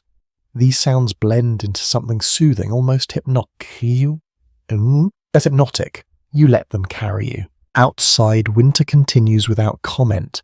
Inside, the cabin holds steady, repeating its quiet work. The roof bears snow. The walls slow wind. The fire breathes. You wake once more before the deepest part of night, aware but calm. The cold feels manageable. The fire still lives. Everything that matters remains in place. You adjust your position slightly, ease pressure from one shoulder, and close your eyes again. Sleep returns easily now, deeper and more forgiving. This second night teaches you something the first could not. Survival is not just about enduring the unfamiliar. It is about learning, adjusting, and letting routine replace fear. Wrapped in that understanding, you drift into rest once more, trusting the rhythm you've already proven works. You wake without opening your eyes, aware first of weight rather than temperature. Snow has piled higher against the cabin walls overnight, pressing gently but firmly as if the mountain has leaned in to listen. The cabin answers with a deeper stillness than before. Sounds feel muted, padded, absorbed before they can fully form. The fire has held better this night, not strong but steady. A faint orange glow pulses low in the pit, enough to suggest life without offering much warmth. You feel it more in your chest than on your skin, a reassurance rather than a comfort. You stay still for a while, letting your body check itself the way it has learned to do. Fingers move, toes respond, breath flows without strain. Everything works. That matters more than how it feels. The air smells cleaner than it did the night before. Snow does that. It seals gaps, dampens smoke, softens sharpness. Many who overwintered in mountain cabins noted that heavy snowfall sometimes made interiors more bearable, not less. Snow insulated where mud and moss could not, turning the outside world into part of the shelter rather than an enemy pressing in. You shift slightly and feel the blankets slide with practiced resistance. The hides no longer surprise you with their stiffness. They have become familiar textures, predictable in how they fold and settle. Your body remembers where warmth pools and where it escapes. Outside of the world is quiet in a way that feels intentional. No wind moves through the trees. No branches shed snow. The mountain feels paused, as if holding itself together until morning decides what comes next. You think briefly about how silence like this might affect the mind over weeks rather than nights. Some accounts describe men talking aloud to themselves more during long snowbound stretches, not from fear, but from a need to hear a human voice. Others seem to retreat inward, instead conserving words the same way they conserved heat. The records never fully agree, and perhaps they never could. Solitude reshapes people differently. Your stomach tightens faintly, not hunger exactly, but awareness. Food will matter again soon. Fuel for the body follows fuel for the fire. Everything here moves in that order. You rise carefully, joints stiff but cooperative. The floor greets you with a deeper cold than earlier nights, but it fades quickly as blood moves again. You add wood to the fire and watch it respond more slowly than usual. Cold thickens everything, even flame. Light grows just enough to reveal frost patterns along the lower logs more elaborate than before. Fine white veins trace the grain of the wood, forming shapes that look intentional until you look closer. You brush one lightly with your fingertip and it disappears at once, leaving darkened wood behind. There is a curious detail mentioned in a few winter camp letters about frost inside shelters being used as a rough gauge of temperature. Heavy frost meant a harder morning ahead. Light frost suggested movement might come easier. You glance around and file the information away. Today will not be gentle. You eat standing near the fire, chewing slowly, letting warmth build before you swallow. The food is the same as before, but it feels more satisfying now. Cold sharpens appetite, but routine tempers it. You eat enough, not more. As daylight strengthens, you open the door just long enough to look out. Snow has erased tracks from yesterday. The world has been reset without asking permission. Trees stand unchanged, patient and indifferent. The cabin looks smaller from the outside, almost provisional, like something temporarily allowed to exist. You close the door again and feel the space tighten slightly. Smoke curls upward. Heat gathers low. The cabin returns to its interior rhythm. There has long been uncertainty among historians about how often winter-bound trappers stayed inside all day during heavy snow. Some accounts suggest long stretches of enforced stillness. Others describe men heading out regardless, driven by necessity or restlessness. Standing here now, you feel both impulses tug at you. Shelter offers safety, movement offers purpose. You decide nothing yet, there is time. You spend part of the morning making small adjustments. Shifting wood, clearing ash, pressing loose material back into a draft you noticed overnight. These actions feel modest, but they matter. Survival here is built from accumulations, not grand gestures. The cabin responds subtly to your care. Drafts lessen. Smoke rises more cleanly. Heat holds a little longer. It is not gratitude, but it feels close enough to it. As afternoon approaches, the light changes again. Snow outside reflects brightness back through the cracks, illuminating the interior without flame. The cabin glows softly, almost gently, a rare moment of visual ease. You lie back on the sleeping platform for a short rest, not sleeping, just listening. The stillness presses differently in daylight, less heavy, more open. Your thoughts drift without urgency. You realize something quietly important. The cabin no longer feels like a place you endure. It feels like a system you understand. Its limits are clear, strengths predictable. That knowledge replaces anxiety with attentiveness. When you rise again, you do so without reluctance. Cold greets you, but it does not surprise. Snow waits, fire answers, the cycle continues. As evening approaches once more, you prepare without rushing. Wood is stacked. Food set aside, layers arranged. You have learned what the night will ask, and you have learned how to answer. The mountain remains vast. Winter remains indifferent. But within this small wooden structure you have found a rhythm that works, not comfort, not ease, just enough. And as the light begins to thin again, you feel ready, not because the night will be kinder, but because you now know how to meet it. You notice the weather before you see it. The air inside the cabin feels different, again lighter, somehow less compressed. Snow still presses against the walls, but the pressure feels settled rather than increasing. The mountain has made a decision for the moment, and that decision is calm. You wake slowly, not pulled up by cold or sound, but by a subtle readiness in your body. Muscles feel prepared rather than stiff. Breath moves easily.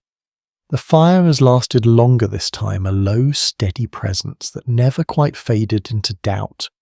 You sit up and stretch carefully, letting the movement travel through you without hurry. Light enters earlier today, filtering through snow and cloud alike. It is not bright, but it is confident. The cabin looks less shadowed, its corners clearer, its lines more defined. You can see where yesterday's small repairs helped. A draught no longer slips through one seam. Smoke rises more cleanly from the fire pit. Those who spent winters in the high country often wrote about learning to read these small changes the way others read clocks or calendars. A quieter roof, a steadier fire, a softer light. These signs mattered. They told you what kind of day you were being offered. You step outside briefly and let the cold meet you fully. It feels sharp but not hostile. Snow squeaks faintly under your boots, dry and firm. That sound alone tells you more than sight could. Conditions have stabilized. Movement will be easier today. Back inside, you adjust your layers with confidence rather than caution. Clothing goes on in a familiar order. Nothing feels experimental anymore. Each piece has proven its value, and anything unnecessary has already been set aside. You eat slowly, leaning near the fire, letting warmth settle into your core. The food tastes the same, but the act feels different. Less like refueling after depletion and more like preparation for effort. Energy moves outward instead of being hoarded. A small detail appears repeatedly in letters written from winter camps. Men often describe certain days as feeling workable, even pleasant despite the cold. These days were treasured not for comfort but for clarity. You feel that clarity now. The decision to travel, repair, or remain close to the cabin no longer feels heavy. You weigh options quickly based on what you see and feel rather than fear. The mountain does not feel welcoming, but it feels readable. That matters. You spend part of the morning outside, moving snow away from the cabin walls where it has piled unevenly. The work warms you quickly. Muscles loosen, breath deepens, cold recedes as effort takes over. When you step back inside, the contrast feels striking. The cabin gathers warmth eagerly now, like something relieved to receive it. There has been long discussion among modern interpreters about whether routines like this were born of caution or habit. The truth seems simpler. They worked. Clearing snow reduced pressure on walls, movement kept bodies strong, heat followed effort. Cause and effect ruled here more than philosophy. You pause near the doorway and listen. The mountain answers with quiet. No wind, no shifting trees, just distance. Sound carries far today, but there is little to carry. Even that absence feels informative. As afternoon approaches, clouds thin slightly. Light strengthens. The snow outside reflects it upward, brightening the interior without flame. For a short time the cabin feels almost gentle. You take advantage of it, resting without sleeping, letting muscles recover. Your thoughts drift towards the night ahead, but without tension. You already know how it will unfold. Fire will fade.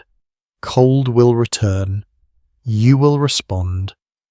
The uncertainty that once sharpened every sound has dulled into expectation. Some writings from extended winter stays describe this phase clearly. After the first stretch of adaptation, nights stopped feeling like threats and began to feel like tasks. Difficult tasks, but manageable ones. That shift marked survival turning into routine. You stand again and prepare wood with care, selecting pieces by feel now as much as by sight. Weight tells you burn time, texture tells you dryness. You no longer guess, you choose. As the sun lowers behind, the ridgeline shadows return, but they feel less intrusive. You light the fire early, not from fear, but from respect. For timing. Flames rise willingly as if agreeing with the decision. You arrange your sleeping place with efficient calm. No extra movements, no wasted effort. Blankets fall where they belong. Drafts are blocked almost automatically. The system holds. Darkness settles fully, but it does not surprise you anymore. It arrives like a familiar visitor.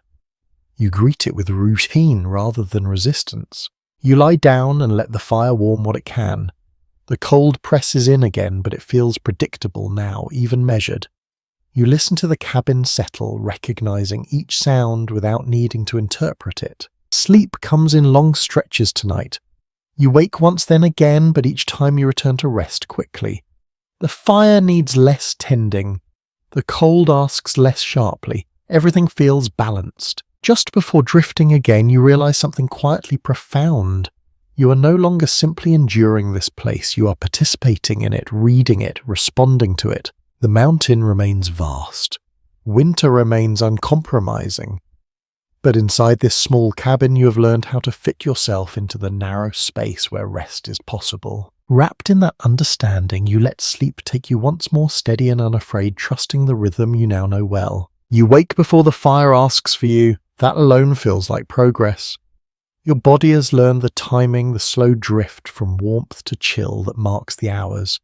You lie still for a moment, listening to the cabin breathe around you. Wood tightens as the temperature dips. Snow shifts somewhere along the roof. Nothing urgent, nothing new. The fire glows low, but presents a thin ribbon of orange tucked into ash. It has become a quiet companion rather than a fragile responsibility. You sense its condition without looking directly the way you might sense someone standing nearby. You roll onto your side and feel how the sleeping platform responds. Less creaking now. Either the wood has settled further or you have learned how to move without provoking it.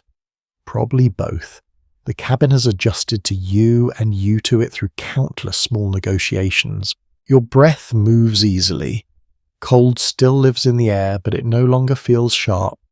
It feels steady, like a constant background note that no longer demands attention. This kind of cold does not wake you in panic. It simply exists. You think about how strange that would sound to someone who has never slept like this. Cold as something ordinary, something expected. Yet many accounts from long winter stays describe exactly that shift. After enough nights, cold stopped being an event and became a condition like gravity. You sit up slowly and stretch, feeling stiffness ease with movement. Your joints complain briefly, then cooperate. You pull on an extra layer without thinking. The order feels ingrained now. Nothing is debated. The body remembers what works. As you rise to tend the fire, you notice something else. The cabin smells different again. Less smoke, more clean wood. Snow piled high outside has sealed more gaps, filtering air as effectively as any careful chinking. Those who spent full winters in similar shelters sometimes wrote that the coldest nights were not always the worst. Calm, heavy snow could turn a drafty box into something surprisingly livable. You add wood and watch flame return slow and deliberate. Fire has its own pace here. Rushing it never helps. You wait until it settles before stepping back, letting warmth spread where it can. Light begins to change again, faint and indirect. Not dawn exactly, but the promise of it. The darkness feels thinner, more flexible. You can make out shapes more easily. The door, the wall seems as the outline of your supplies. A curious pattern shows up in many winter journals. People often marked days, not by date, but by weather quality. Good snow, hard snow, windless cold. Each type-shape behavior more than time ever did. You realize you have started doing the same without noticing. You eat quietly, standing near the fire. Chewing warms your jaw. Swallowing feels grounding. Food here is not a break from the day. It is a continuation of the same work. Heat in, energy out, balance maintained. When you open the door later, the outside world greets you with brightness filtered through snow. The landscape looks smoother than before, edges softened by accumulation. Tracks from yesterday have faded or vanished entirely. The mountain has erased evidence of your movement without apology. You step out briefly, letting cold wrap around you fully. Feels clean, almost bracing, not kind but honest.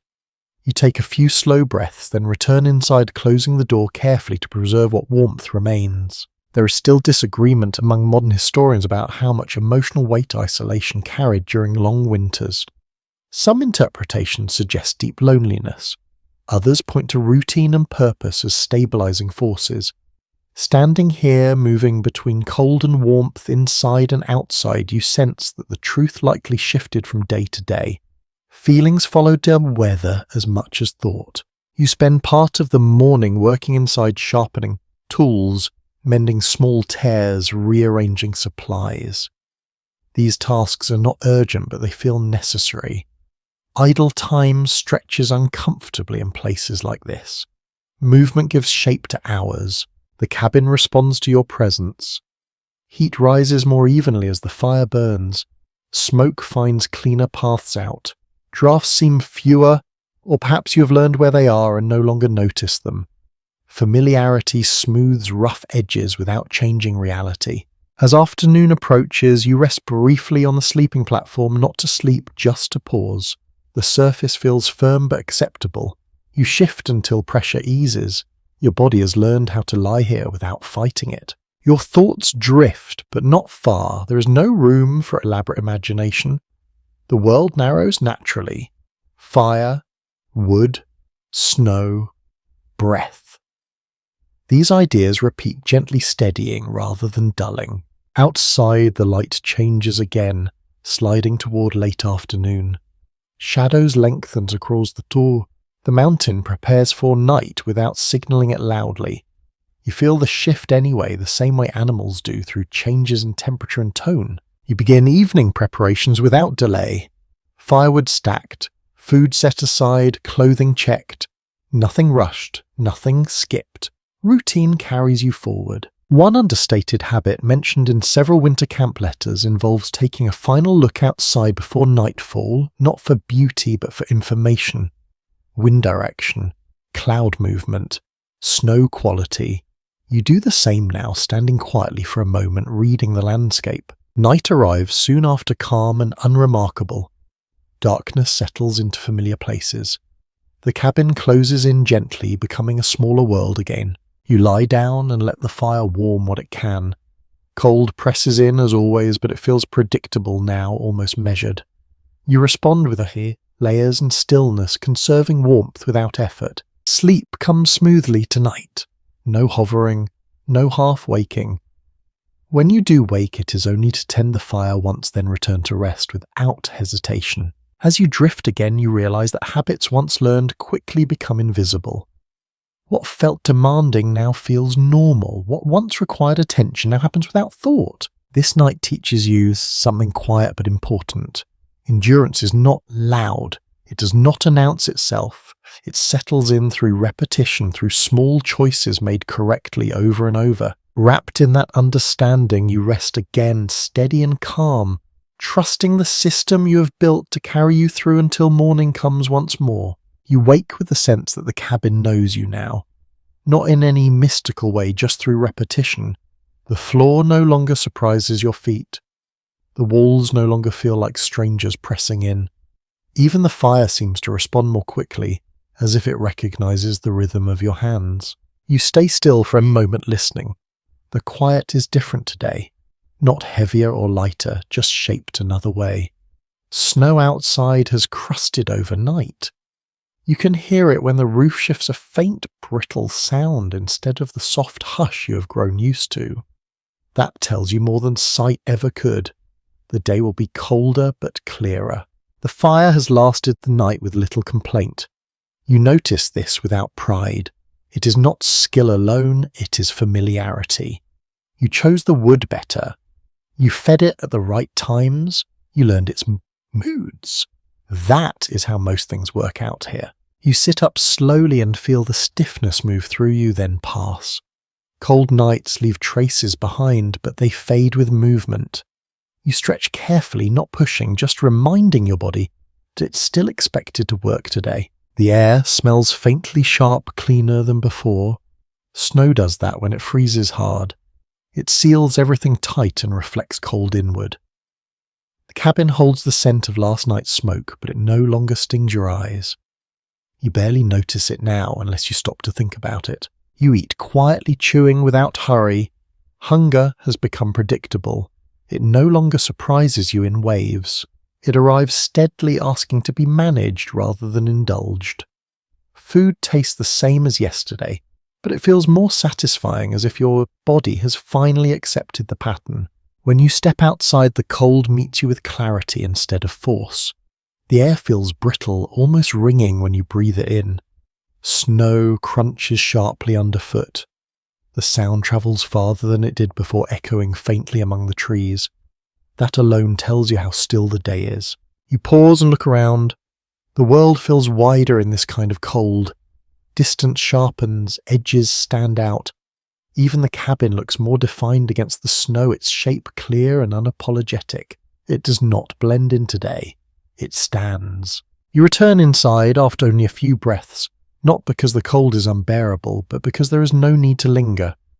You have learned that exposure is a tool, not a test. The door closes behind you and the space tightens again, familiar and contained. Inside, you move through small tasks without thinking much about them. You sweep ash, shift wood, check supplies. These actions feel grounding, like marking your presence in the space. Doing nothing feels stranger now than doing something. You notice that your thoughts have changed since the first night. They no longer jump ahead as often. You are not imagining worst cases or distant futures.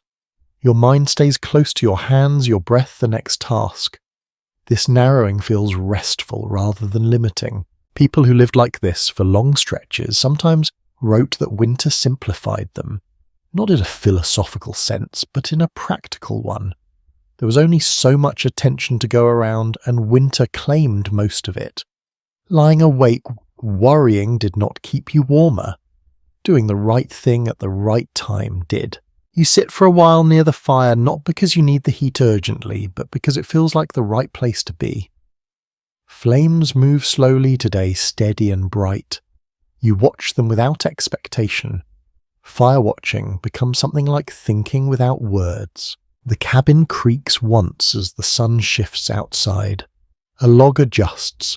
The sound feels deep and unhurried. You recognize it now. It does not raise your pulse. It does not interrupt your breathing. It is just part of the structure speaking its language. Later, when you lie back on the sleeping platform for a short rest, you do so without the tension you carried on the first night. Your body settles more easily. You find the position that works without searching. Blankets fall where they should. You do not fuss with them. You do not sleep deeply. You do not need to. You drift, hovering in that space where thoughts come and go without grabbing hold. Images appear and dissolve, a trail through trees, smoke rising straight into cold air, the sound of snow breaking underfoot. Nothing lingers long enough to matter. When you open your eyes again, light has shifted. Afternoon is moving towards an evening. The temperature inside has dropped slightly, but you feel it less sharply now. Your body anticipates it adjusting before discomfort arrives. You rise and begin preparing for night again. The motions are almost automatic. Wood select. Fire built earlier than before. Drafts checked without kneeling. You do not rush, but you do not delay either.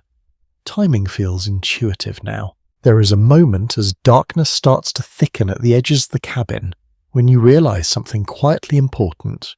You are no longer measuring this place against anything else, not your home, not comfort, not modern ideas of rest. The comparison has fallen away. Instead, you judge success by simpler standards. Is the fire alive? Is your body functioning? Is the cabin holding? If the answer is yes, the night is acceptable. When you lie down, cold greets you again, familiar and firm. It presses in around the edges, finding the same paths it always does. You respond the same way you have learned to respond. Layers pulled close, stillness chosen over movement, patience instead of frustration. The fire settles into its rhythm. Outside the mountain remains vast and uninterested. Inside the cabin feels steady, doing exactly what it was built to do. Sleep comes without negotiation tonight. You do not hover at the surface. You sink more easily, trusting that you will wake if needed. When you do wake briefly, you feed the fire once and return to rest without fully opening your eyes. As the night deepens, you feel a sense of alignment settle in. Body, shelter, routine all moving together. Not in harmony exactly, but in agreement. This is what changes after enough nights like this. The place does not become easier. You become more precise, more attentive, less distracted. Wrapped in that precision, you rest again, letting the cold exist without argument, letting the cabin hold without praise, letting sleep do its quiet work until morning returns. You wake in the deepest part of night, the kind of darkness that feels settled rather than advancing. It is the hour when even your thoughts seem reluctant to move. For a moment you're not sure why you are awake at all. Nothing hurts, nothing demands attention, and yet awareness has returned quietly as it always does. The fire is low but alive, not bright enough to cast shadows, only enough to tint the darkness with a faint ember glow. You recognize this stage now, the point where warmth is thinning but not gone, where waiting a little longer is safe but waiting too long would not be wise. You stay still listening to the cabin. Snow has stopped falling. The air outside feels dense, heavy with cold that has nowhere else to go. Sound carries differently in this kind of stillness. Even your breath feels louder, a soft movement against fabric. You shift one foot slightly and feel the cold answer immediately, sharp and quick, like a reminder tapped on the shoulder. You do not move again. Stillness keeps what warmth you have gathered. That lesson has settled deep enough now that it no longer feels like restraint. It feels like cooperation. Your mind drifts, but not far. Thoughts no longer scatter the way they once did. They arrive slowly, fully formed, then leave without insisting on attention. You think briefly of distance, of how far you are from other people, then you think of how little that matters at this hour. Night reduces everything to what is immediate. At some point your body decides it is time, not urgently, just firmly. You rise, moving through the cold with economy, wasting no energy on hesitation. Knees bend, boots find the floor. You crouch by the fire and add wood by feel not sight. Flame answers, slowly licking upward with a patience that mirrors your own. You wait until it steadies before moving away. Rushing fire never ends well. That truth applies here the same way it does everywhere else. Light returns just enough to outline the walls. Frost glimmers faintly along the lower logs, thicker than earlier nights. You notice it without concern. This kind of cold was expected. The cabin still holds. That is what matters. You return to the sleeping platform and rebuild your layers with minimal movement. Blankets fall into place without fuss. You tuck edges where you know drafts find their way in. Everything feels deliberate, practiced, unremarkable in the best possible way. Sleep comes again heavier than before.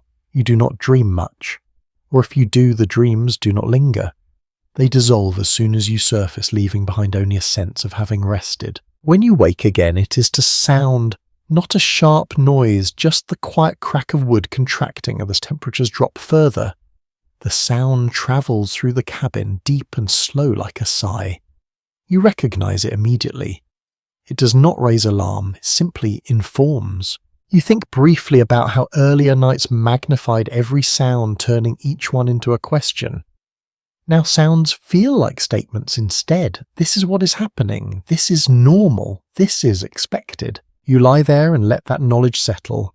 Fear needs uncertainty to grow. Familiarity starves it. Your breathing slows further. Each inhale feels colder than the last, but each exhale warms the small space beneath your blankets.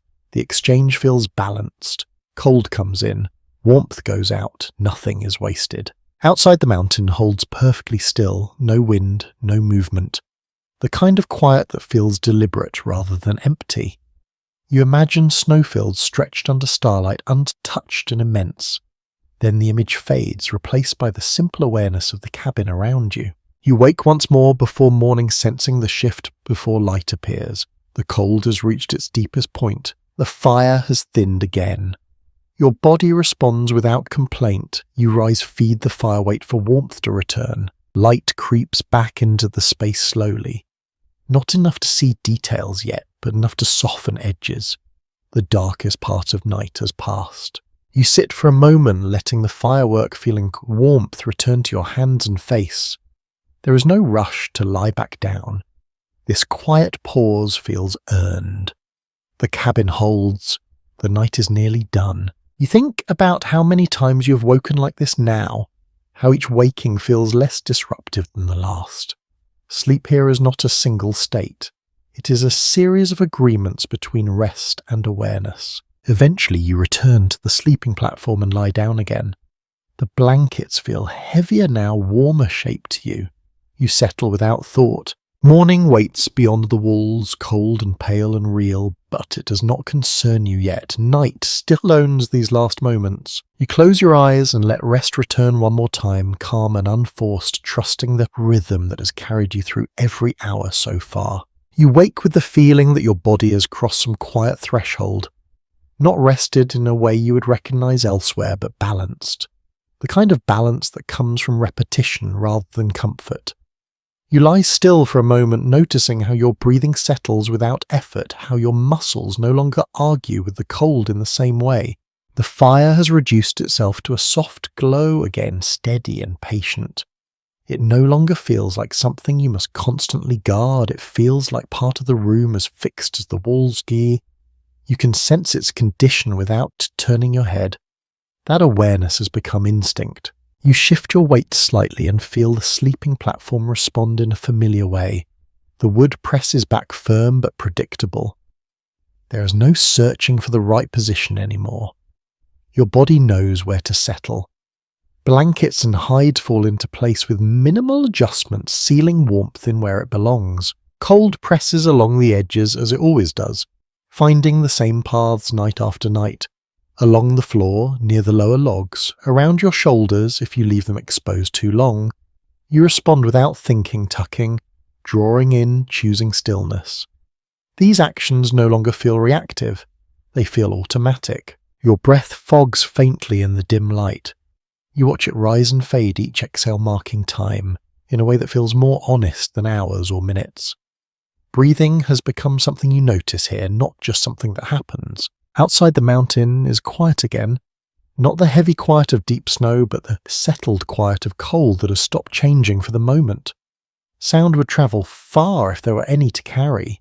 You listen anyway, not expecting interruption, simply aware. You think about clothing for a moment, how you sleep in it now without noticing the bulk. Shirt, wool, another layer, everything stays on. Undressing feels like an unnecessary risk. People who slept through winters like this often treated clothing as a second skin, something never fully removed until spring allowed it. The idea makes sense here. You wake enough to tend the fire once more, moving slowly to conserve warmth. The floor greets your boots with the same cold it always does, but it feels less sharp now. You crouch, add wood, and wait as flame finds it. Fire answers in its own time. You have learned not to rush it. As light grows slightly, you notice frost again along the walls. It has formed new patterns overnight, thin lines tracing where cold settled longest. You look at them without curiosity now. They are familiar markers, nothing more. You return to the sleeping platform and lie back down, feeling warmth rebuild beneath the layers. It takes time. You allow it. Patience has become one of your most useful tools. Your thoughts drift, but they do not wander far. There is no room for distant worries here. The world has narrowed itself to what fits inside these walls and just beyond them. That narrowing feels calming rather than confining. At some point you realize you are no longer counting wake-ups. You wake when needed. You sleep when possible. The structure of night has replaced the structure of schedules. This rhythm feels older, deeper, and oddly reassuring. You drift into sleep again deeper than before. When you wake next, it is not because of cold or sound, it is because your body has decided enough rest has been gathered for now. You lie quietly listening, content to remain between sleeping and waking. The fire still lives, The cabin still holds. Nothing has changed in any important way, and that feels like success. As the last stretch of night passes, you let yourself rest in that knowledge. No effort, no tension, just presence. You close your eyes again and allow sleep to take you gently, trusting that you will wake when needed, just as you always have. You wake with your cheek pressed lightly into the blanket, aware first of texture rather than temperature. The fabric feels coarse but familiar, its weave mapped by nights of use. You do not pull away from it right away. There is comfort in recognizing something by touch alone. The cabin is quiet in a different way this morning. Not the hushed stillness of deep night, but a softer pause, as if the world has taken a breath and decided not to rush the next one. You sense light somewhere beyond the walls, though it has not yet found its way inside. The fire has retreated to a faint glow, barely more than a suggestion. It gives off no real heat now, just the reassurance that it exists. You let it be for a moment. There is no urgency. You have learned when waiting costs nothing. Your body feels heavy, not from exhaustion, but from settling. Muscles are relaxed in places they once resisted. Joints move without complaint when you test them gently. The cold is still there, but it feels like part of the air rather than something pressing against you. You shift onto your back and stare up into the dimness. The roof beams are barely visible, dark shapes against darker shadow. Snow rests above them, unseen but present. You imagine its weight distributed evenly, pressing down without malice. The cabin holds. That knowledge has become steady enough to feel almost boring, and that is exactly what you want. When you finally rise, you do it slowly, not because movement hurts, but because there is no reason to rush. The floor greets your boots with cold that is firm but expected. You cross the space to the fire pit and add a single piece of wood, listening as it settles into the ash. Flame returns reluctantly, then steadies. Light grows enough to reveal the lower walls where frost has formed again in thin, pale lines. You notice that the patterns are different today. Not thicker or thinner, just arranged another way.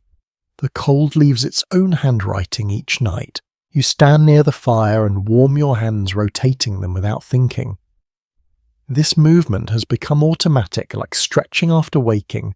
Heat reaches your palms first, then your fingers. Feeling returns, slowly bringing a faint ache that fades as warmth spreads. You eat without ceremony. Food here does not announce itself. It does not demand appreciation. It does its work quietly, warming your core and giving you something to move on. You chew slowly, letting the simple act anchor you. When you open the door, daylight greets you without drama. The sky is pale, the snow bright enough to make you squint. Cold air rushes in clean and sharp, carrying the scent of nothing in particular. Just cold, just morning. You step outside and stand still for a moment, listening. The mountain answers with space. Sound travels far today, but there is little to carry it. Even your breath feels louder in the open air, a soft cloud that vanishes almost as soon as it appears. You notice how different the world feels after sleeping this way. The cold outside feels less shocking than it once did. Your body meets it halfway, now adjusting without panic. You pull your collar higher and breathe steadily, letting your system do what it has learned to do. Back inside the cabin feels smaller again, but not confining. More like a tool you know how to use. You move through familiar motions, tidying, shifting, checking what needs attention. None of it feels urgent. These tasks are less about fixing problems and more about keeping the rhythm intact. You pause by the sleeping platform and sit for a moment, not to rest, but to think. The surface that once felt unforgiving now feels simply firm. You understand its limits. It gave you enough. That realization feels oddly satisfying. As the day stretches on, you find yourself listening less for threats and more for changes. Subtle shifts in temperature, the way light moves across the floor, the sound of snow settling somewhere beyond the walls. These details no longer feel overwhelming, they feel informative. You work for a while outside, clearing a path, moving snow, doing this kind of steady labour that warms you from the inside out. When you return, the cabin gathers the heat you bring with you, holding it briefly before letting it fade. The exchange feels fair. Later you rest again on the sleeping platform, eyes open, watching light change. You do not sleep. You do not need to. This pause feels sufficient. Thoughts come and go without urgency. You think about nothing in particular, and that feels like a luxury here. As afternoon slips toward evening, you prepare again without thinking much about preparation. Wood is stacked. Fire is built earlier than before. Layers are arranged. Everything happens in the right order without effort. Darkness returns quietly. It does not feel like an intrusion anymore. It feels like a familiar phase. You greet it with routine rather than resistance. When you lie down, the cold arrives, as it always does, edging inward from the margins. You respond the same way you have learned to respond. Stillness layers, patience. There is no negotiation left in this exchange, only understanding. The fire settles into its rhythm. Outside the mountain does what it does. Inside the cabin holds steady. Sleep comes without hesitation tonight. When you wake briefly, you tend the fire once, then return to rest without opening your eyes fully. Your body knows the sequence now. As the night deepens, you realize something quietly reassuring. Nothing here needs to change for you to feel capable. The conditions remain hard, the space remains small, the cold remains constant. What has changed is you. You rested again, letting that realization settle gently, carried by the familiar sounds of fire and wood, trusting the rhythm that has become second nature now. You wake with the quiet certainty that nothing urgent is wrong. That alone feels like progress. Your body checks itself the way it always does now, moving through sensations without drama. Fingers curl and uncurl, toes flexed inside the boots, breath moves steadily. Everything answers. The fire has thinned to a low, steady glow, its light barely touching the walls. It no longer startles you when it fades this far. You understand how much time remains before it needs attention. That sense of timing lives somewhere deeper than thought. You lie still for a while, listening to the cabin settle around you. The wood makes a faint sound, not a crack or a pop, just a slow adjustment as temperatures shift. You recognize it instantly. This is not warning, it is information. The cold feels even almost gentle in its consistency. It no longer arrives in sharp waves, it sits. You pull the blankets a fraction closer and wait as warmth rebuilds beneath them. Waiting has become easier than moving. Your thoughts drift briefly to the idea of tools kept close at night. Not out of fear, but out of habit. Knife, hatchet, lantern. Their presence nearby feels less like preparation and more like completeness. Everything has its place, including you. When you rise to tend the fire, you do so with economy. Knees bend, hands move. Wood is added in pieces chosen by feel. Flame answers slowly, brightening just enough to matter. You do not hover over it. You trust it to do what it does. Light returns to the cabin in stages. First the floor, then the walls, then the seams where logs meet. Frost clings there again, but thinner this time, its patterns faint and fleeting. You notice it without lingering. It will vanish soon enough. You warm your hands, turning them toward the fire until feeling returns fully. The ache fades, blood moves. This moment feels familiar, now almost comforting in its predictability. Later when you eat, you do it standing near the fire, not because you were told to, but because it feels right. Warmth rises faster this way. You chew slowly, letting the simple act anchor you in the morning. You open the door and step outside briefly. Cold meets you clean and bright. Snow crunches underfoot with a sound that carries farther than before. The air feels crisp, the kind that sharpens outlines and distances. The cabin behind you looks solid and small, a clear shape against the pale ground. You do not stay out long. Exposure is useful in measured amounts. You return inside and close the door, gently sealing the space once more. The cabin gathers warmth again, holding it close for as long as it can. Inside you move through small tasks that have become part of your day. Clearing ash, shifting wood, checking supplies. None of it feels like work exactly. It feels like maintenance of a system you now understand. You pause near the sleeping platform and sit resting your weight on the firm surface. It no longer feels punishing. It feels honest. You have learned how to lie here without fighting it. That knowledge feels earned. As the day moves on, you notice how your attention has changed. You listen less for danger and more for balance. The sound of the fire, the feel of the air, the way light changes across the floor. These details guide your choices more than worry ever did. You work outside again for a while, moving snow and gathering wood. The effort warms you quickly. Breath deepens, muscles loosen. When you return inside, the contrast feels less extreme now. Your body bridges the change smoothly. Later you rest again and without sleeping, letting your mind drift without pulling it back. Thoughts come and go like smoke, thin and ungraspable. You do not chase them, there is no need. As evening approaches, you prepare without thinking of it as preparation. Wood is stacked close. Fire is built early, layers are arranged. Everything happens in the order it should without conscious planning. Darkness arrives quietly, settling into familiar corners. The cabin feels smaller again, but not tighter, more focused. You light the fire fully and watch flame take shape, confident in its rhythm. When you lie down, the cold edges inward as it always does. You respond the same way you have learned to respond. Blankets drawn close, body still, breath steady.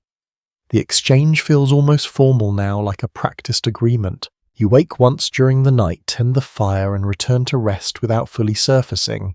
Your eyes barely open. Hands move on memory alone. Sleep returns easily. As the hours pass, you feel a sense of quiet assurance settle in. The night no longer feels like something to endure. It feels like a phase to move through, guided by routine and awareness. This is what changes after enough nights like this. You stop measuring yourself against comfort.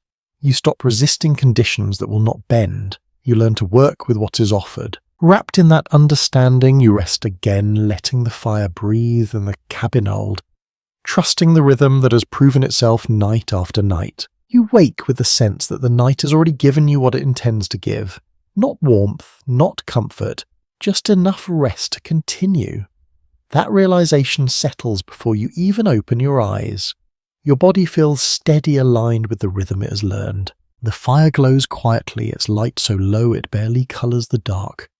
You can tell by instinct how long it has been since you last fed it. Time feels different now, less measured, more felt. You know when things need attention without needing to count anything. You lie still and listen. The cabin is almost silent but not empty. Wood holds its tension. Snow presses gently from outside. The air itself feels present, cool and dry against your face. Nothing moves quickly here and nothing needs to. When you finally shift, you do it carefully, testing how your body responds. Stiffness loosens with a small stretch, joints answer without complaint. Cold has left its mark, but it no longer dominates your awareness. It feels like a background condition rather than a challenge. You sit up and let your feet find the floor. The cold there feels sharp at first, then dulls as blood moves again. You do not rush. Rushing wastes energy. You have learned that lesson well. The fire responds as expected when you add wood. Flame grows steady and predictable. Light returns to the room in familiar stages. Floor first, walls next, seams last. You notice frost again, thinner than yesterday, already retreating where heat reaches it. You warm your hands, slowly turning them toward the fire, then away, letting sensation return evenly. This small ritual has become a marker of morning even before daylight appears. It grounds you more effectively than any schedule. When you eat, it feels less like refueling and more like continuing a process already underway. Chewing warms you. Swallowing steadies you. Food is not exciting here. It is reliable, and that reliability matters. You open the door briefly and let cold air sweep in. The contrast sharpens your senses. Snow outside looks untouched, smooth and pale. The sky holds a faint suggestion of light, still hours from full day. You step back inside and close the door, gently sealing warmth in again. The cabin feels smaller with the door closed, but not confining. It feels purposeful, like a tool designed for one task and doing it well. You move through the space with ease, checking what needs attention without making a list. Your hands know what to do before your thoughts catch up. You sit on the sleeping platform for a moment and notice how different it feels now. Still firm, still narrow, but no longer hostile.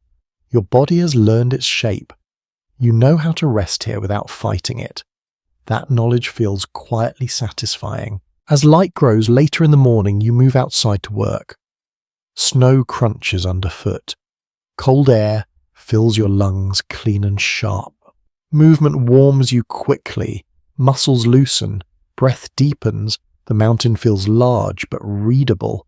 Its mood's no longer a mystery. When you return inside the cabin, gathers the heat you bring with you, holding it briefly. Smoke rises cleanly. Drafts feel fewer, or perhaps you have simply learned where they are and no longer notice them. You rest again in the afternoon without sleeping, letting your body recover. Thoughts drift in and out without urgency. The stillness feels earned rather than imposed. As evening approaches, you prepare without ceremony, wood stacked, fire built early, layers arranged. Nothing feels rushed, nothing is forgotten. Routine carries you forward. Darkness arrives and settles into its familiar places. The cabin closes in gently, becoming a smaller world again. You lie down and let the fire warm what it can. Cold presses in around the edges, predictable and firm. You respond as you always do now. Stillness, layers, patience. The exchange feels settled, no longer negotiated. Sleep comes easily tonight. When you wake briefly, you tend the fire and return to rest without fully surfacing. Your body knows the sequence, your mind stays quiet. As the night deepens, you realize how much has changed without announcing itself. Fear has thinned. Effort has smoothed. What once demanded attention now happens naturally. This is the quiet result of enough nights like this. You do not conquer the cold. You learn how to live alongside it. Wrapped in that understanding, you rest again, steady and calm, letting the cabin hold and the fire breathe while winter continues its patient work outside. You wake to the feeling of stillness settling into your bones, not the kind that freezes you in place, but the kind that holds you gently as if movement is no longer required just to stay warm. For a moment, you do not open your eyes. You listen instead, letting the cabin speak first. Nothing presses for attention. The fire glows faintly alive but unambitious. The walls hold without complaint. Snow rests where it fell. This absence of urgency feels like its own kind of success.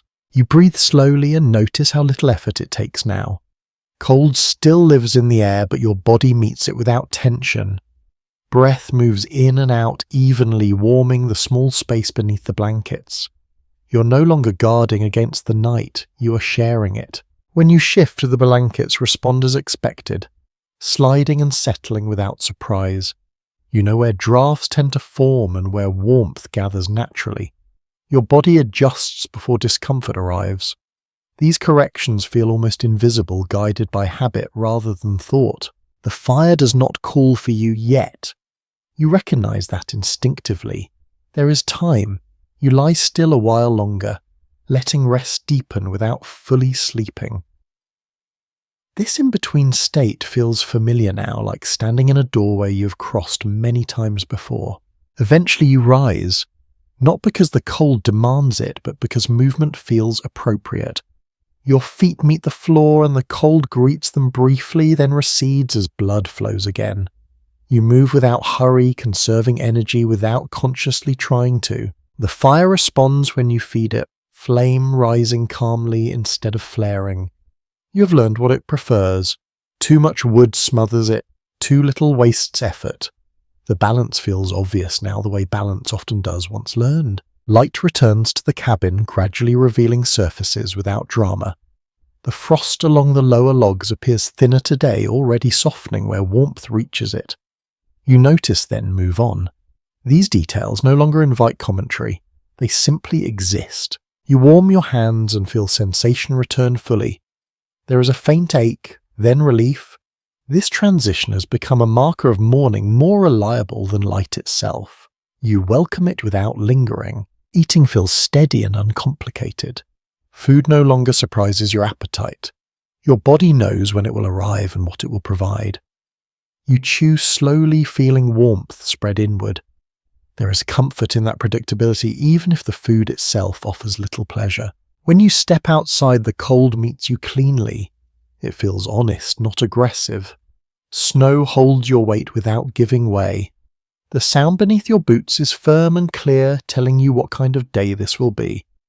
You stand still for a moment, reading the air the way you now know how to do. Back inside the cabin receives you again without ceremony. The door closes and the space tightens, familiar and manageable. Smoke curls upward, heat gathers where it always does. Everything resumes its rhythm. You spend part of the morning moving through small tasks, shifting wood, clearing ash, checking what remains. None of it feels urgent. These actions serve more to maintain flow than to solve problems. The cabin feels responsive, holding warmth a little longer, breathing a little easier. You sit on the sleeping platform and rest without lying down. The surface feels firm but no longer unyielding. You understand how to use it now, how to let your body rest without fighting its shape. That knowledge feels earned and quietly satisfying. Your thoughts drift, but they do not stray far. There is no pull toward distant worries. The world has narrowed itself naturally, and you have followed. Fire, snow, breath, movement. These ideas repeat gently anchoring rather than dulling. Later, you work outside again, moving snow and gathering wood. The effort warms you quickly. Muscles loosen. Breath deepens. When you return inside, the transition feels smooth. Your body carries heat with it, now sharing it with the cabin briefly before letting it go. As afternoon fades, you notice the shift without looking for it. Light thins. Cold strengthens slightly. The air inside begins to cool more evenly. You prepare without thinking of it as preparation. Wood moves closer. Fire is built earlier. Layers are arranged with practiced ease. Darkness arrives quietly, slipping into familiar corners. The cabin feels smaller again, but not tighter, more focused. You lie down and let the fire warm what it can. Cold presses inward at the edges, predictable and steady. You respond as you always do now, stillness, layers, patience. The exchange feels settled, no longer negotiated. Sleep comes smoothly. When you wake briefly, you tend the fire once and return to rest without fully surfacing. Your eyes barely open. Your hands move on memory alone. Sleep returns easily. As the night deepens, you feel something settle inside you. Not pride, not relief, just assurance. The system holds. You hold. This is what it feels like when endurance becomes ordinary. When survival stops being a test and starts being a pattern. Nothing dramatic changes, nothing improves suddenly, everything simply works. Wrapped in that quiet understanding, you rest again, letting the fire breathe and the cabin hold, trusting the rhythm that now feels as natural as breathing itself. You wake before the fire fades too far, sensing the change without fully surfacing. Awareness returns softly now, like a tide that no longer surprises the shore. You lie still, eyes closed, listening to the cabin in its deepest quiet. Snow has shifted again outside, but only slightly. The sound is dull and distant, more pressure than motion. The walls hold steady, their weight familiar. You no longer wonder if they will. That question has stopped asking itself. The air feels blunt, neither biting nor warm. Cold exists, but it no longer claims your full attention. It feels distributed, even as if the night has settled into a stable shape. You breathe slowly, letting warmth collect beneath the blankets. Your body feels heavier than it once did, not from fatigue, but from adaptation. Muscles no longer brace reflexively. They wait. This waiting conserves energy, and you feel the difference in how easily rest returns when you allow it. You open your eyes and see the faint glow of embers resting low in the fire pit. The light barely reaches the walls now. Shadows soften instead of stretching. You recognize this stage of the night without thinking about it. There is still time before action matters. When you finally rise, the movement feels smooth. No stiffness protests. No joints argue. Your feet meet the floor and the cold registers briefly, then fades as circulation returns. You move carefully but without hesitation. You add wood to the fire in small pieces, listening for the quiet catch of flame. It answers in its own time, building heat without drama. You wait until the fire steadies before stepping back, trusting it to do the rest. Light returns to the cabin in a low wash, revealing surfaces without sharpening edges. Frost along the lower logs appears thinner now, already loosening where warmth reaches it. You glance at it, then turn away. These changes have become expected. You warm your hands and feel sensation return evenly. The familiar ache fades. Blood moves. This moment feels less like recovery now and more like confirmation. Everything's working as it should. When you eat, it feels unremarkable in the best way. Hunger arrives when expected. Food satisfies without distraction. Chewing warms you. Swallowing steadies you. Nothing demands commentary. You open the door briefly and let cold air enter, sharp and clean. Outside, the snow reflects faint starlight, stretching the darkness outward. The mountain feels vast, but no longer unknowable. You close the door gently and return inside, sealing warmth in again. The cabin feels immediately smaller, but not constricting. It feels precise, like a space shaped for one purpose and fulfilling it well. You move through it easily now, shifting wood-checking supplies, making small adjustments without effort. Later you sit on the sleeping platform and rest without lying down. The surface feels firm but neutral. You have learned how to place your weight so pressure fades quickly. That understanding has replaced discomfort with acceptance. Your thoughts drift briefly, then settle again. There is no urge to imagine elsewhere. The cabin holds your attention naturally. Firewood breath and stillness fill the space completely. As the hours pass, you notice the night thinning. Not through light yet, but through subtle change. The air softens. The cold loses its edge. Morning approaches without announcement. You prepare for it without hurry. Wood is stacked closer. Fire is fed lightly. Layers are checked. Nothing feels rushed, nothing feels uncertain. When you lie back down, sleep comes easily. It no longer arrives in fragments. It settles fully, carrying you through the last stretch of night without interruption. You wake again to the first faint suggestion of dawn. The darkest hours are finished. The fire still lives. The cabin still holds. You lie still for a moment longer, breathing evenly, letting the success of the night register quietly. Nothing dramatic happened, nothing failed. That feels like the greatest achievement of all. As you close your eyes one last time before morning fully arrives, you feel a calm certainty settle in. You know this rhythm now. You know how to rest within it. The night releases you, gently confident that you will meet the next one the same way. You wake with a faint sense of distance from the night, as if it has already begun to step back on its own. The darkness remains, but it no longer feels absolute. It has thinned, stretched, made room for what comes next. You lie still and listen, not searching for anything in particular, just letting the cabin register itself around you. The fire holds a quiet glow enough to remind you it is there, without insisting on attention. You can tell by the colour of the embers how long it has been since you last fed it. That knowledge lives somewhere behind thought, now closer to instinct than memory. Cold rests evenly in the space, neither advancing nor retreating. It feels settled, almost patient. You breathe slowly and feel warmth gather beneath the blankets, contained and sufficient. There is no urge to move yet. Stillness works better at this hour. The cabin makes a soft sound as the temperature shifts again, a deep, gentle adjustment rather than a sharp complaint. You recognize it immediately. It carries no warning, only information. You accept it and let your attention drift back inward. Your body feels aligned with the space in a way that would have surprised you days ago. Muscles rest without tension. Joints feel cooperative. Even the pressure points that once demanded constant adjustment now fade quickly when you settle into the right position. The cabin has not changed.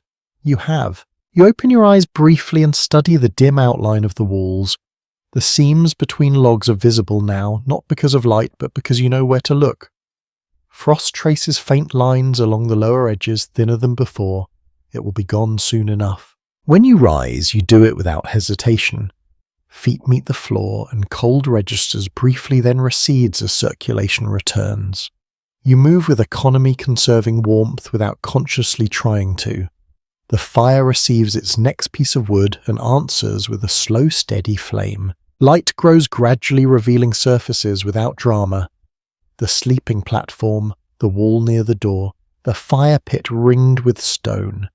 Everything appears familiar, almost expected.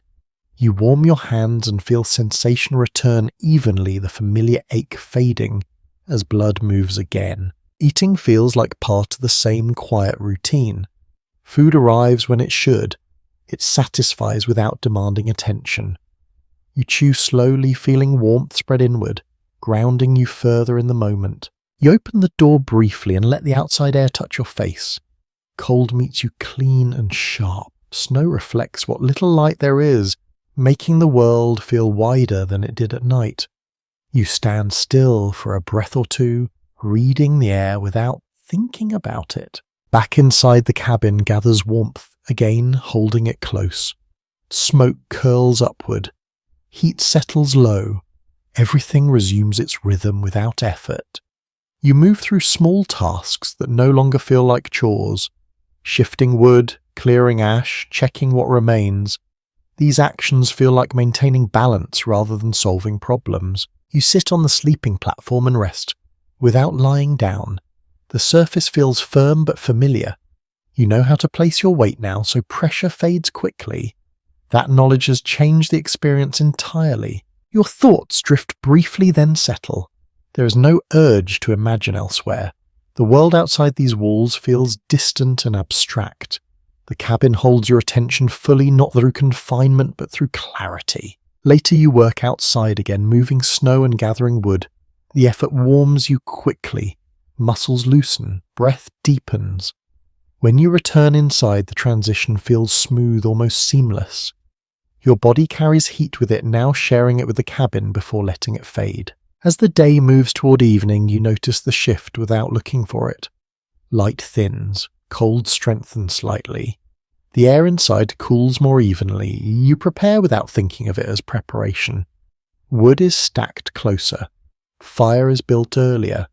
Layers are arranged in the order that works. Darkness returns quietly, settling into familiar corners. The cabin becomes a smaller world, again focused and contained. You lie down and let the fire warm what it can. Cold presses inward along the edges, predictable and steady. You respond as you always do now. Stillness, layers, patience. There is no struggle left in this exchange, only understanding. Sleep arrives easily. When you wake briefly, you tend the fire once and return to rest without fully surfacing. Your eyes barely open. Your hands move on memory alone. Sleep returns smoothly. As the night deepens, you feel a quiet confidence settle in. Not pride, not relief. Just the steady assurance that the system holds. You know what to do. You know when to do it. Nothing feels uncertain anymore. This is what respect for the environment becomes after enough time. Not fear, not domination, just awareness and response repeated until it feels natural. Wrapped in that awareness, you rest again, letting the cabin hold and the fire breathe, trusting the rhythm that now carries you through each night without effort. You wake with the feeling that the night has already loosened its grip. Darkness still fills the cabin, but it feels lighter, somehow less intent on holding you in place. You lie still and let that sensation settle, breathing slowly, allowing the space to reveal itself without effort. The fire is quiet, reduced to a soft ember glow that barely colours the shadows. It gives off just enough warmth to remind you it exists. You do not reach for it right away. You have learned that not every moment asks for action. The cabin feels settled, as if it has finished adjusting to the cold for now. Snow rests against the walls in a steady weight, insulating rather than pressing. The air smells faintly of wood and ash, clean in a way that only deep winter air can manage. You shift your shoulders slightly and feel the blankets respond, sliding into place without resistance. Your body no longer stiffens at the thought of cold. It adjusts quietly, drawing warmth inward, conserving what it has already earned. For a while you stay exactly where you are. Thoughts drift past without catching. The mind seems content to float rather than examine. In places like this, overthinking feels unnecessary, even yet wasteful. Attention belongs to sensation, not analysis. Eventually you sit up and let your feet touch the floor. Cold answers immediately sharp for a heartbeat, then dulling, as blood moves again. You accept the feeling without judgment. It fades as expected. You feed the fire with a small piece of wood and watch flame return in a slow, deliberate way. Light spreads gently across the floor, then climbs the walls. Frost glimmers faintly along the lower logs, already softening where warmth reaches it. You notice, then move on. As light grows, you realize how little you think about sleep itself anymore. You no longer ask whether you rested enough. You measure success by steadier signs. Clear thoughts, responsive muscles, the absence of strain, that feels sufficient. You warm your hands, rotating them slowly, letting sensation return evenly. This small act feels grounding, a reminder that the system still works. Fire gives, you receive, balance holds. Eating feels simple and unremarkable. Food arrives when expected. It satisfies without calling attention to itself. You chew slowly, letting warmth spread through your chest and stomach, anchoring you further in the morning. When you open the door, the outside world meets you without drama. The sky's pale, the snow bright enough to soften edges rather than sharpen them. Cold air fills your lungs cleanly. You stand still for a moment, reading the air without thinking about it. Back inside the cabin gathers warmth again, holding it briefly before letting it fade. Smoke rises steadily. Drafts feel familiar, their paths known. You adjust without thinking, blocking one here, shifting a layer there. You spend part of the day moving through tasks that now feel almost meditative. Clearing ash, stacking wood, checking what remains. Each action reinforces the rhythm you've learned, the quiet sequence that keeps everything working. Later you sit on the sleeping platform and rest without lying down. The surface feels firm but no longer demanding. You know how to place your weight now, so pressure eases quickly. That knowledge has changed everything. Your thoughts wander briefly, then settle again. There is no pull toward elsewhere. The cabin holds your attention naturally, not because it traps you, but because it simplifies what matters. As afternoon slips toward evening, you sense the shift before light changes. The air cools more evenly, the space tightens slightly. You prepare without calling it preparation. Wood moves closer. Fire is built earlier. Layers are arranged with practiced ease. Darkness arrives quietly, settling into familiar places. The cabin becomes a smaller world again, focused and contained. You lie down and let the fire warm what it can. Cold presses inward along the edges, predictable and steady. You respond the same way you always do now. Stillness, layers, patience. The exchange feels settled, no longer questioned. Sleep comes easily. When you wake briefly, you tend the fire once and return to rest without fully surfacing. Your eyes barely open. Your hands move on memory alone. As the night deepens, you feel a quiet calm settle in. Not excitement, not relief, just the steady confidence that comes from knowing exactly how this works. This is the moment routine becomes comfort, not because conditions soften, but because your responses have become precise. Wrapped in that calm, you rest again, letting the cabin hold and the fire breathe, trusting the rhythm that now feels entirely your own. You wake knowing the night is almost finished, not because of light, but because of the way the cold has peaked and begun to relax its hold. There is a softness to the air now, subtle but unmistakable. You remain still, letting that change settle through you before moving. The fire has thinned to a quiet glow again, steady and unbothered. It no longer feels like something you must watch closely. You sense its condition the way you sense your own breathing without needing to look. That awareness has become part of you. The cabin feels calm in a way it never did at the beginning. The walls hold without complaint. The roof rests under its burden without shifting. Even the drafts seem to have accepted their roots, moving predictably, rather than searching for new ones.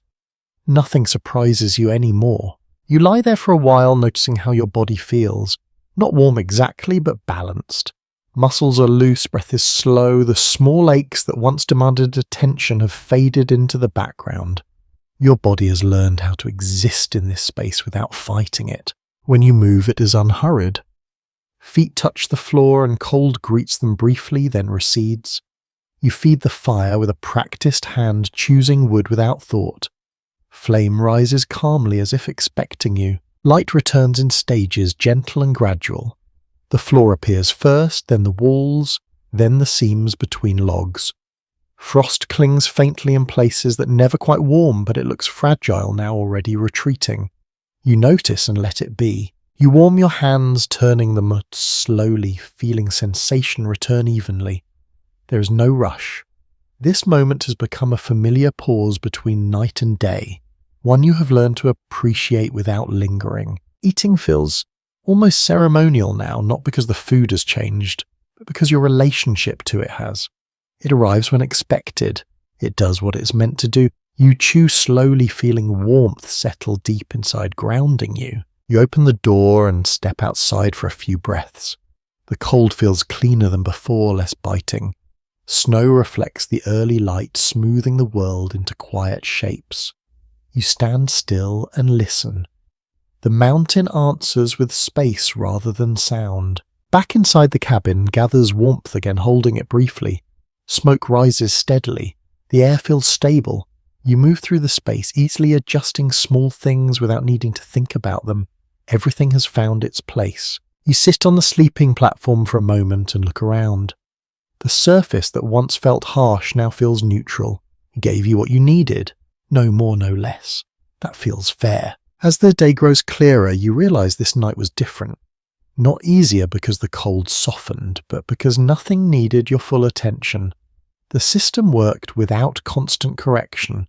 That quiet success feels significant. You prepare for the last night ahead with a calm focus, wood stacked neatly, fire planned with care, layers arranged without fuss. There is no tension in these actions, only intention. Darkness returns, gently settling in without weight. The cabin becomes small again, but it feels comfortable in its limits. You lie down and let the fire warm what it can. Cold presses in at the edges, familiar and measured. You respond as you always do now. Stillness, layers, patience. There is no argument left in this exchange. Sleep arrives easily, deeper than before. When you wake briefly, you tend the fire once and return to rest without fully opening your eyes. The movement feels instinctive, almost automatic. As the night stretches toward the morning, you feel a sense of closure forming. Not relief, not celebration, just completion. You understand this place now. You understand the night it offers and the rest it allows. You lie still, breathing evenly, letting the last hours pass without effort. The cabin holds, the fire breathes. Winter waits outside unchanged. This final night does not teach you anything new. It simply confirms what you have already learned. That feels enough. You close your eyes and rest again, steady and calm, letting the rhythm carry you gently toward morning. You wake before dawn with a different kind of awareness than you had on earlier nights. Not alertness, not caution. Something quieter. A sense that the rhythm you've been living inside is beginning to ease its grip. The cabin feels the same, but your relationship to it has shifted. The fire glows low and steady, its presence no longer something you check with concern. You know exactly where it is in its cycle. You know how long it will last. That knowledge sits comfortably in you now, like a skill that no longer requires practice. Cold rests evenly through the space, familiar and unsurprising. It no longer presses at the edges of your attention. It simply exists part of the environment rather than something to solve. You breathe slowly, feeling warmth collect beneath the blankets as it always does. For a while you do not move. You listen to the cabin without searching for meaning. The walls hold, the roof bears its weight. The floor stays cold and firm beneath your boots waiting nearby. Everything is exactly where it should be. When you finally sit up, the motion feels smooth, unforced. Your body no longer protests these transitions. Muscles respond. Joints cooperate. Even the cold at your feet fades quickly as blood moves again. You have learned how to wake here. You tend the fire one last time, adding wood with care, watching flame answer patiently. Light spreads across the walls in a familiar pattern. Frost appears faintly, then softens where warmth reaches it. Nothing surprises you. As the fire steadies, you sit back and let warmth reach you fully. Hands first, then face, then chest. This moment feels less like recovery and more like closure. A final confirmation that the system still works. You eat slowly standing near the fire, chewing without hurry. The food feels grounding not because it is special, but because it arrives exactly when expected. Your body accepts it easily. Everything feels aligned. When you open the door, dawn meets you gently. Pale light spreads across the snow, revealing a world that looks calm and untouched. The cold outside feels clean rather than sharp, but you stand still for a moment, breathing it in, reading the air the way you now know how to do. Back inside the cabin gathers warmth, one last time, holding it briefly. You move through the space with ease, touching familiar surfaces without needing to look. The sleeping platform, the wall near the door, the fire pit ringed with stone, each one feels known. You sit on the sleeping platform and rest, not from exhaustion but from reflection. The surface feels firm and honest. It never promised comfort, it promised support, and it delivered. As the morning grows brighter, you feel something settle inside you. A quiet respect for what these nights required. Not toughness, not bravery. Attention, patience, willingness to adjust rather than resist. You understand now what it was like to sleep in a mountain man's cabin during winter, not as a story of hardship, but as a lesson in alignment. Body shelter and environment moving together just well enough to allow rest. You gather your things without rush. There is no urgency now. The night is finished. The cabin has done its work. Before stepping outside for the last time, you pause and look around. Smoke thins near the ceiling. Ash rests in the fire pit. The walls hold the faint memory of warmth. This space will remain here long after you leave, waiting for the next winter, the next occupant, the next quiet negotiation with the cold. You open the door and step into the light, letting the cabin close behind you. The sound feels gentle, final in a calm way. The mountain stretches out ahead, wide and indifferent, exactly as it always was. You breathe once more, deep and steady, carrying the rhythm of the night with you. Not as a burden, but as knowledge. And as you move forward, you do so with a quiet certainty. You know how to rest in difficult places now. You know how to listen, adjust, and endure without struggle. That knowledge stays with you long after the cold fades. Now the pace slows even further. You let your shoulders drop, your breathing lengthens. The images soften and drift like smoke thinning in cold air. The cabin grows quieter in your mind, its edges blurring, its sounds fading into a distant hush. You do not need to hold on to anything anymore. The fire dims gently, the cold loosens its grip, the night dissolves into memory. If your eyes are still open, they grow heavy now. If they are already closed, your thoughts stretch and thin, unspooling without effort. There's nothing left to solve, nothing left to watch. You are warm enough, safe enough, rested enough. The mountain recedes, the cabin fades. The rhythm you learned carries you effortlessly towards sleep. So let your breathing slow, let your body sink, let the story quiet itself. And when sleep comes, welcome it without resistance. Sweet dreams.